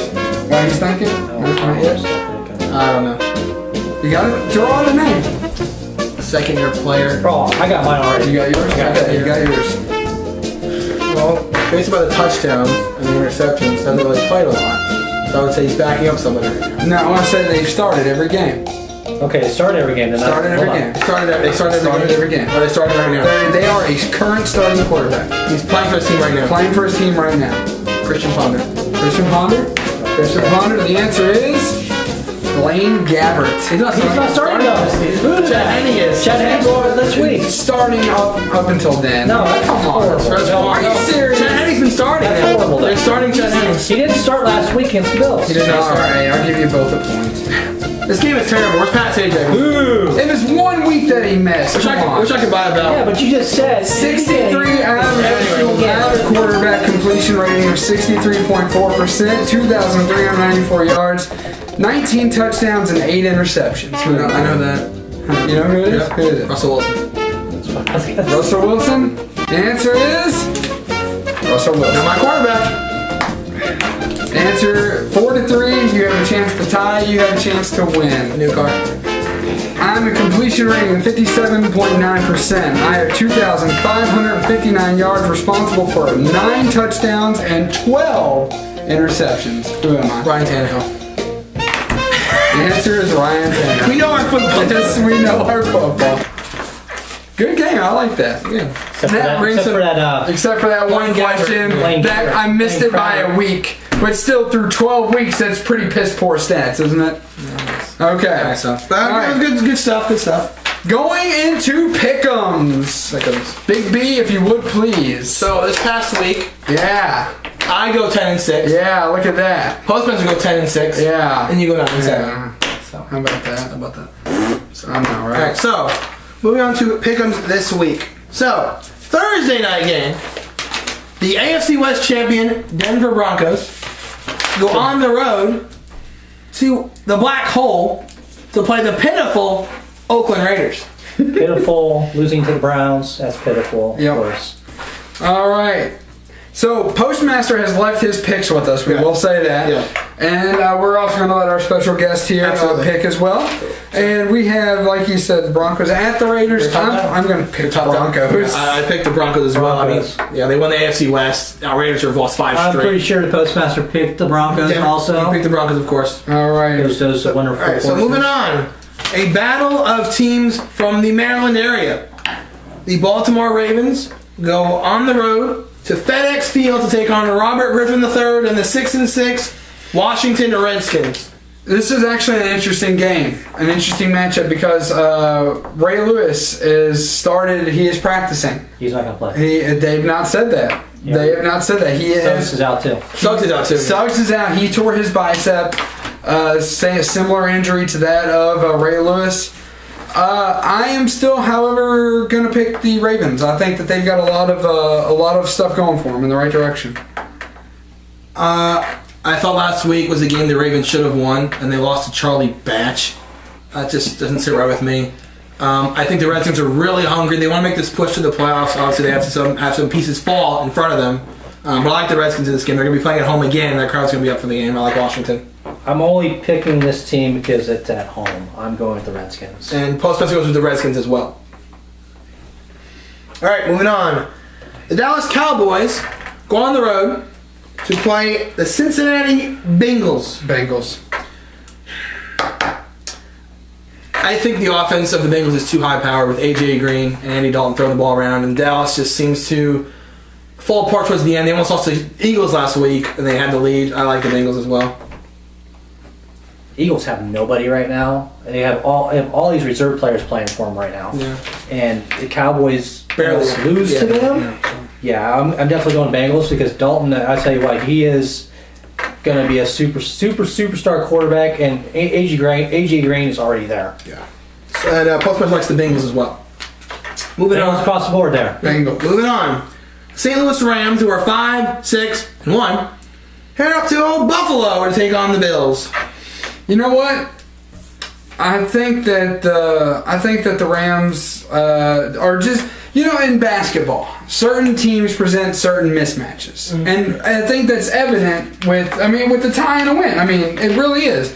Or you could look at it this way: the Rams had Colin Kaepernick's number. Well, that might be true. I don't think that that's the case. I honestly think that the Rams just present certain mismatches on defense and on their offense for our defense. And I don't think you saw the wonderful smirk Alex Smith. Yeah, he did. Face I was informed about it. Yeah, I was informed. Brandon and I both saw it. And it was like, oh my god, look at that smirk he just had. And it's for that reason. And I do think the Rams are a good team.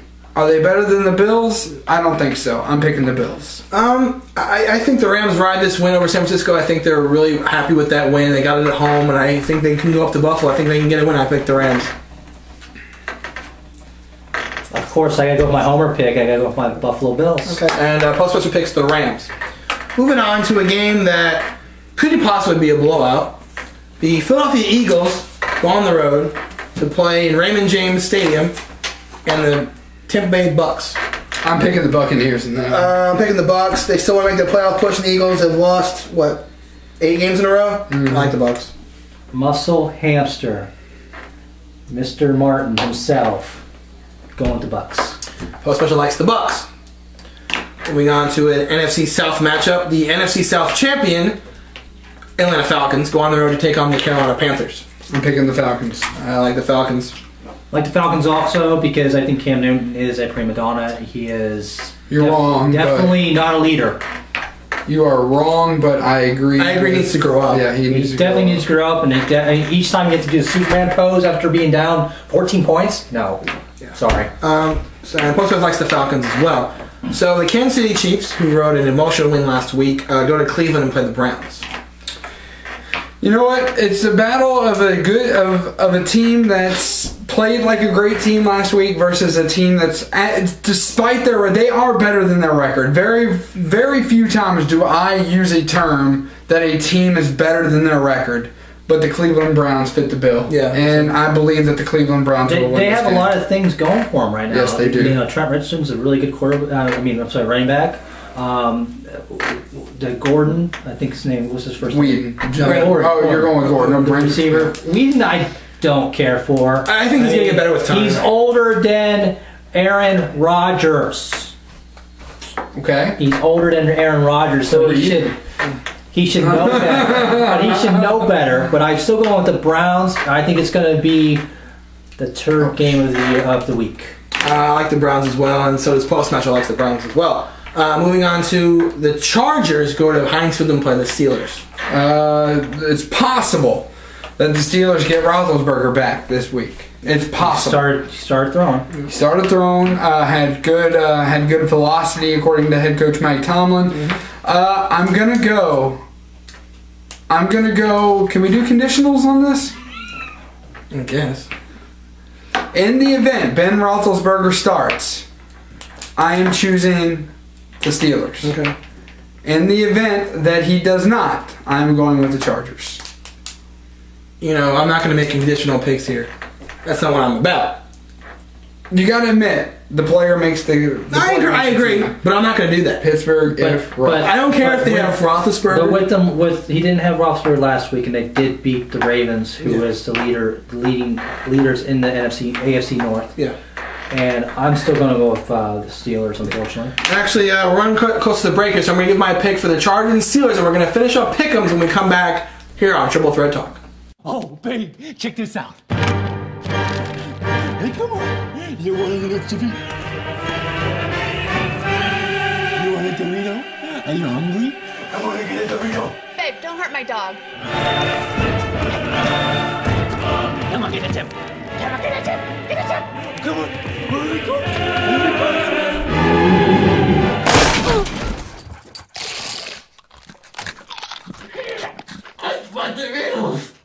And we're back on Triple Threat Talk. I am Big B, Brandon Demir, alongside Gary, the Dr. Lockhart, and Wildcard Michael Rickard is kind of on the phone over there. What are you doing? Oh, actually, the postmaster just called me and he said we cannot do conditional picks. Oh, come on! Gary, he said Gary cannot do conditional picks. You must pick a winner. Yeah. Pittsburgh. Okay. All right, so see you later, buddy. You pick Pittsburgh, right? I did. Okay, so pick Pittsburgh, and Jimmy picks the Steelers as well. Let me say something real quick. The Steelers Could have Ben Roethlisberger, and they'd obviously win. They could have Charlie Batch. They'd obviously win. They could have Byron, all they have left, which they could still win. Phillip Rivers has more turnovers than any quarterback in the last 2 years. The Chargers make me want to puke. They are pathetic. I don't get why people think Phillip Rivers is elite. He is not. He is overrated. The Chargers stink. I pick Pittsburgh. I don't care who's back. I don't care if they bring Terry Bradshaw out there. I pick the Steelers. What's the iPhone's favorite team? Who? The Chargers. Moving on. Yeah. The Tennessee Titans go to play Andrew Luck and the surprising 8-4 Indianapolis Colts. The Colts. I like the Colts in this game. The Titans are still rebuilding. They don't know who they're going to use, Jake Locker or Matt Hasselbeck. I like the Colts. Colts also. Spencer picks the Colts all across the board. What could possibly be the Triple Threat Talk Toilet Bowl game of the weekend? Boy, is it I think it's a triple flusher in one game. Oh, wow. The New York Jets with Mark Sanchez take on the Jacksonville Jaguars. You know what? Because they don't have MJD. This is like the game last week with the Jets and the Cardinals. It's like flip a coin, right? But I'm gonna go on this point right there real quick before you keep saying about MJD.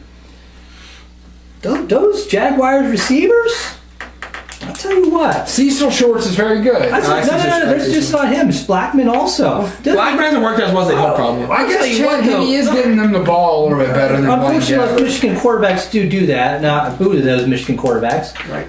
But Jaguars. Get the Jets. You know what? I think I'm gonna go with the Jags. I see this game being similar to Arizona. So if you're in Jacksonville, I apologize. I see this maybe being like. I honestly don't see it with those receivers. I don't see it. I kind of see. I actually see it like a 21-10 game. I see 9-7 Jags. This game's pathetic. Sorry, I like Jacksonville, and PostMaster picks the Jags as well. Across the board. NFC North matchup, the Chicago Bears go on the road to Minnesota to play the Vikings. I was high on this Minnesota team, and I still am, but the fact of the matter is they are without their star player in Percy Harvin. Their star player is actually Aiden Pearson. No, their star player as of lately. So you're going to say over 210 yards last week, 82-yard run that he just ran over everybody on that defensive end, and he's not their best player? Nope. Percy Harvin is their best player. And the kid does everything. He does do everything. He does. This is somebody that came back from torn ACL. Okay, plenty of people do that. You got a guy winning games and making it to the playoffs in baseball who had Tommy John surgery. But this is somebody that wasn't even supposed to be back until week 8 this year. He was back week 1. With the way modern medicine is. It just doesn't impress me when somebody comes out when they have people paying to rehab Adrian Peterson. Am I saying Adrian Peterson is not a phenomenal player? No, I'm not saying that. You'd be stupid not to think that. I'm sure if we have any viewers from Minnesota, they would just Percy Harvin, they do not. All right, fact. In order to create a good running lane, you have to have a good O-line to run the direction into so your runner can separate the Red Sea. You've got to. Okay? Fact. Adrian Peterson is better than anyone else in the game at exploiting those. Hold on. That's a fact. The other fact that I want to throw out is wide receiver, running back, special teams running back expert, special teams expert. It doesn't matter where you put Percy Harvin at. He has success at those places. Percy Harvin is the best player on this team. I'm just going to say this, and I'll be done with it. All teams I've seen in the past, it's either the quarterback or the running back that's usually the best player on that team. Calvin Johnson is another wide receiver who's the best player on the team. Okay, but still, I don't think Percy Harvin is better. And you're entitled to your opinion, but I'm telling you a fact. Percy Harvin is another wide receiver that is the best player on the team, despite them losing him to IR this year, which is sad. I am going to go I'm going with the Bears. I'm actually going with the Vikings. I think without Brian Urlacher, that defense is going to be a little bit lacking, and I think the Vikings win this game, especially because they're at home. I mean, they've done it without Urlacher before. And, I'm going to, saying about Adrian Peterson being one of the best players in the NFL by far. I'm still going to go with the Bears because they're hungry. They want this win. Okay, I picked, and PostMaster picks the Bears as well. So, all right, now a game that you just really need to bounce back from. The Miami Dolphins had the Candlestick to play the San Francisco 49ers. I think this is going to be Triple Threat Talk's blowout of the week. Yeah, I believe you're right on that. The 49ers, and we've seen it happen, they get angry. And they get angry quick, and I do not want to be the Dolphins on Sunday, especially at Candlestick Park, the Niners. And this, I feel sorry for the Dolphins. I'll say this. Niners will win, but it's not going to be a blowout. I don't see it. I believe it will I think the defense of the Dolphins is a little bit better than people give them credit for. And I'm not saying it's not. No, I know. But these Niners are pissed off. I agree with that. But I just don't see it being a blowout. I see maybe like a 10-point win for the Niners, maybe 20-10. The last time the Niners had a loss, they lost a physical matchup against the Vikings. They came back and whooped somebody's butt 41-7. What the Jets? No, they blew out the Jets 35-0. Okay. But I see this happening again, and that's why I'm gonna go with the Niners. They're not happy about that loss they just had. Colin Kaepernick is gonna start again, which I heard. Okay. Mm-hmm. I think it's going to be one of those games where he's going to be like 4 touchdowns. Throw for 4 touchdowns. I picked the Niners until this PostMaster. The Cardinals, on an 8-game losing streak. No, 9 games. So, no, 4-8. 8-game losing streak, head to Seattle to play the Seahawks. Third year 4-0. Yeah, they did. 4-0. Seahawks. They're the first team in NFL history to start 4-0 and go 4-8. I like Seahawks as well. This is a game they desperately need. If they lose this game, I'm going to be very upset. But I see Seattle getting their job done against the team they I'm going to go with the Sea Chickens. Thank you very much. Oh, very well. PostMaster picks the Seahawks as well. We're going to a game against a team that I think the Giants need to win this game. They desperately, and they don't play well at home. This is tough. The Saints play the Giants. You know what? It's one of those things where you can still flip a coin and get away with it. But when it comes down to it, Eli Manning can hang in with Drew Brees. And for my money, the Giants have the better defense. It just depends on which team shows up to play. I'm going the Giants. I'm actually going to pick the Saints. The Giants don't play well at home. I like the Saints. Saints need the game bad. Drew Brees needs to bounce back. But I still think Giants are more hungry after their loss. Mm-hmm. I'm going Giants. PostMaster picks the Giants as well. Sunday Night Football. The Detroit Lions head to Lambeau Field to take on the Packers. Lions season's over. They're not going to the playoffs this year. No. Sorry, Detroit fans, but they're not going to playoffs. So it's definitely Packers. I picked the Packers as well. Madden curse said at the beginning of the year, and I still stand by. Nope. 208 yards and 2 touchdowns? No. See, you missed my point. Madden curse. Sometimes you can have still good numbers. Something happens to the team. They went to the playoffs last year. It's in the cover of Madden. What happened this year? They're 4-8. He had an explosive year last year. His numbers are way down. He still got injured this year too. He got injured too. But also, at the same time, they wrote an article on ESPN saying that this curse this year just it doesn't make sense because he is having a phenomenal season. They don't look at it like I do. I know the Madden curse firsthand. Believe me. Sean Alexander was on the cover. He's not even playing anymore. It's weird how it works. Sometimes people get hurt. Sometimes people miss the playoffs if they were in there. It works in weird ways. I'm going to pass it up. I'm going to give it to a partial Madden curse. He was cursed at the beginning of the year, and then he's kind of worked his way out. What was their record last year? 12-4, right? Mm-hmm. What are they this year? 4-8. Come on. Something happens. He's telling you. Anyway, I picked the Packers. All right, last game. Oh, PostMaster picks the Packers as well. Last game is going to be Texans at Patriots, Monday Night Football. I think this is the hardest game to pick. Yeah, this is the game of the season thus far. Texans. This is potentially an AFC Championship game right here.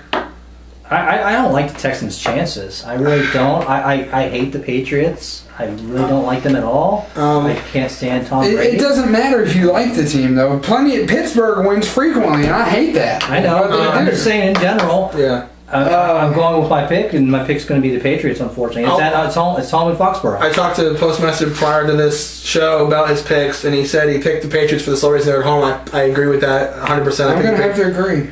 The Patriots are at home. So you know, it might be a different story in the playoffs rolling around. Texans might have home field advantage. They might be down there in Reliance Stadium. That does it for Pick'ems this week. I want to thank Michael for contributing for that as well. Here's your copy of your picks. So now, move on to wrestling this week. Wrestling. So first of all, I move on to OVW. And this past Saturday was Saturday Night Special. Yes, it was. And I don't believe any of us attended. No. Okay. I had to work. I was in St. Louis. Okay. So we're going to recap it a little bit. We have a new women's champion in Miss Taylor Hendricks, defeated Taryn Terrell. And the loser got dog poo dumped in the head, which I think is the dumbest thing ever. Yeah, I agree with that. I don't know what they did, but anyway, moving on from that, we have new tag team champions in Team Gut Check. Sam Shaw and Alex Owen defeat the team of the best team ever, formerly the best team ever, in Rudy Switchblade and Jesse Goddard. We have a new TV champion in Jamin Olavensi as he defeats Joe Coleman. I guess our show's kind of cursed now because he was champion and he was on our show and now he lost. So. Something going on with that with Cliff Compton as well. I don't know what's going on over there with the TV title picture. Jamin won it, but Cliff Compton never lost it. So we'll see what happens with Cliff clacked him after the match. We'll see what happens with Cliff Compton. He's healthy. Yeah, we'll see what goes on with Cliff Compton and Jamin Olavensi going forward. And then the main event, you have Rob Terry gets his third chance at the title. That Weasel. It takes on the Weasel. The Weasel. Crimson. And finally, third time is the charm for Rob Terry as he defeats Crimson, becomes the new OVW heavyweight champion. I almost said TNA heavyweight champion, but we've already said doesn't really make a difference. So Rob Terry wins the title. You know, obviously good stuff. I would have judging what I've heard from people that said it was a very entertaining show. There was a gentleman's rules match. Johnny Spade, Smooth Johnny Spade versus Douglas Williams. Right. Douglas Williams did get the win. But Johnny Spade did get the last laugh by giving him a big old super kick in his face, which he deserves. Too bad he didn't super kick him back to England. Yeah, exactly. So, I want to thank OVW for all they do for us. Thanks for including us and pretty much welcoming us into your home each and every week. You can go to ovwrestling.com, check out all the content they have there. You can check them out Saturdays on channel WKYI, channel 138 on Insight Cable at 1 o'clock and 9 o'clock. Good stuff from OVW as usual. Yeah, all titles change hands. I agree. We want to thank Cheryl Connolly and Terry Bodie for everything they do. Frank Miller, the list goes on and on. Team Triple Threat Talk, which is pretty much now everyone in the OVW locker room, as we are Team OVW as well. And our good friend Michael Rickard, when he's not on set, he does a lot of things for us offset. So, very, very good stuff there. So, now moving on to the WWE this week. Do we have to? I only have two things, and that's why I wrote down two things. Okay. And it's not anything to do with Raw, all kinds of something with Raw. There's a new match now, made at TLC. Mr. McMahon kind of pressured Vicky Guerrero into it. You have Dolph Ziggler facing John Cena in a ladder match, and then Vicky Guerrero had to open her mouth saying, "But Mr. McMahon, if there's ladder, something has to be hanging from there." Well, something's going to hang from there now. It's Dolph Ziggler's Money in the Bank briefcase. You know, if Dolph Ziggler loses this match, that'll be a huge slap in the face to Dolph. He's worked very hard to get to this point. And then the fact that if Cena were to win, I don't think Cena's going to win. I really don't. Obviously, we'll make our official picks when the pay-per-view's on the horizon. But as long as they're going to lose this match, that'd be one of the biggest slaps in the face I could think of in recent memory in wrestling. Because John Cena has gotten everything, and Dolph Ziggler's about to get everything, and they're just going to take it away from him, which is not fair. Yeah, I agree. I don't think that this match should he already had Money in the Bank. He lost it. He was the first one ever to lose the Money in the Bank briefcase, cashing it in, all that good stuff, hoopla. There was like 10 people before him that did it, right? And then wonderful John Cena, Mr. Poster Boy, didn't do it. Right. So we'll finish up wrestling and finish up the show when we come back from the break here on Triple Threat Talk. Hey, Nick Dinsmore here. Do you have the dream of becoming a pro wrestler? Well, I did, and I came to Ohio Valley Wrestling. Join the Nick Dinsmore Pro Wrestling class today. I'm a former WWE superstar, I'm a former 9-time Ohio Valley Wrestling heavyweight champion, and I can train you to be the best today. For all the information regarding the Nick Dinsmore Pro Wrestling class, go to ovwrestling.com and click on school. Join the Nick Dinsmore Pro Wrestling class today. ovwrestling.com, click on school. And welcome back to Triple Threat Talk. I'm Gary the Dr. Lockard. This is Big B, Brandon Demiro, and this is Wildcard, Michael Rickard. We are back in our last segment. We were talking about how much of a slap in the face it really would be to Dolph Ziggler if he were to lose his Money in the Bank. It would be, you know, I guess the only reason I can think of they're doing it is to give Ziggler that win he needs to move forward to really, you know, make the argument that he should be a world champion to beat John Cena. But he's had wins like this. Right, that's what I'm saying. He beat Chris Jericho before. Yeah. That's a signature win. Yeah. He wins the Money in the Bank ladder match at the Money in the Bank pay-per-view. You look at people like Jack Swagger. He didn't have that signature win, but he still won the world championship. If Dolph Ziggler does not win the world championship and doesn't have that Money in the Bank briefcase, that's a big slap. That's a huge slap in the face because you look at Jack Swagger, he won it. Yeah, yeah. And I've said on the show before, I like Swagger as a wrestler because he has the talent. His mic skills, they're horrible. Yeah. His mic skills are horrible. That's why I could see in the future, whenever he comes back, he has like a manager. Yeah, I said before he needs a mouthpiece, and that's going to be the mouthpiece, aka maybe he can become a Paul Heyman guy. Yeah, Paul Heyman guy. So that was that topic I wanted to bring in. Also, we learned actually yesterday on Monday, well actually after Monday, that CM Punk actually had to have emergency surgery, so obviously that's not a good thing for him on his knee. So he will not, I repeat, will not wrestle at the TLC pay-per-view, so the championship match is not going to happen between him and Ryback. Instead, the match they've announced is going to happen is Ryback and Team Hell No, Daniel Bryan and Kane, will take on The Shield, Ambrose, Rollins, and Reigns. So now, what do you think now? CM Punk's not going to defend his title until he faces The Rock. Unless they do something before that point, I don't know. I think this, I don't know. It depends on how long he's out for. Also, does this possibly throw the match with The Rock into question? This throws the match with The Rock into high question. What I always remember about WWE is you have to defend a title in 30 days. Right. So hopefully he's back for 30 days and he has a match that he can have. One less time they enforce that rule, though. Yeah. I know, but again, hopefully he does, but they might do that because he is injured. It's one of those things that we might see a title defense on Raw. Could possibly see that. I mean, not anytime soon, but his first match back. So, welcome back. You're going to be fighting for someone for the title. You're going to fight Ryback for the title. Congratulations. Possibly, we'll see. So, because in the note it said Ryback will have a championship match against CM Punk in the near future. Right, exactly. So, that does it for wrestling this week. Move on to our wild card topic. Do you have a wild card at all? I don't. I just we had a great time in St. Louis, and I can't wait to make it back there. And this time, get some Pappy's Barbecue. Do you have a wild card, like a topic that you could bring on the show, but you like to bring to someone's attention? I just want to thank you guys for letting me be on the show tonight. No problem. You're always welcome. It's a fun time. Hopefully you guys enjoyed having me on there too. You guys out there. Yep. You can always, if you want to, look me up on Facebook or follow me on Twitter, MPR1 on Twitter. No problem. We'll promote you. You can always do that. Check me out. Again, I'm not going to tell you people where I work, but I do work somewhere where I have to sell shoes, unfortunately. Alright, so I do actually have a wild card. It's about UFC this weekend. UFC on Fox, I believe it's Saturday night. The big fight that I can think of that I'm promoting here actually is BJ Penn is going to fight Roy McDonald. Let me say something right now. BJ Penn is going to get annihilated. BJ Penn is fighting the product of George St. Pierre.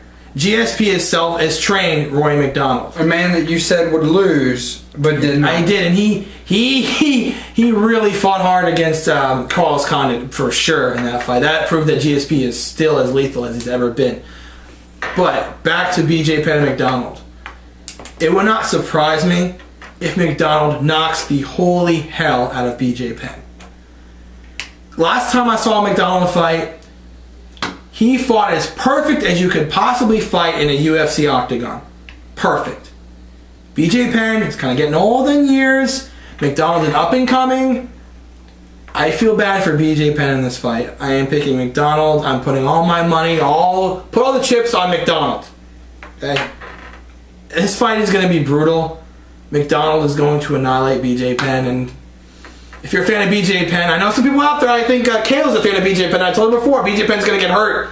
Kayla, BJ Penn is going to get hurt. That's my wild card for this week. Thanks. You're welcome. For that. There's some people out there that like UFC. Yeah. Yeah, there is. Yeah, I know. It's one of the most popular sports out there. Yeah. Unfortunately.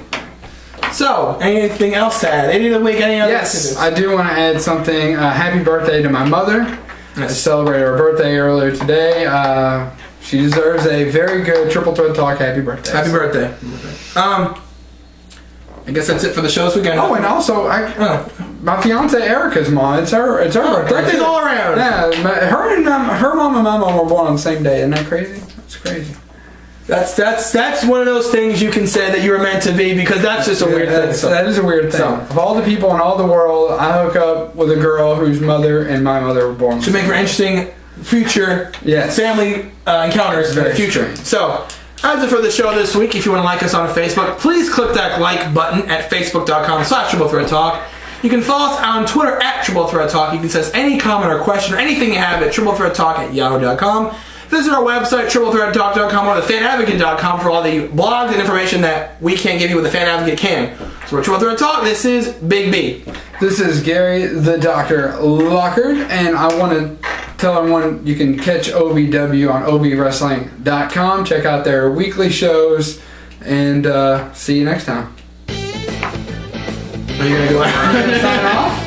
And filling in for the Postmaster is me, Wildcard Mike. He of course doesn't know. It's going. I'm so sorry about that. Couple minutes of dead air. This is Big B. We'll see you next week.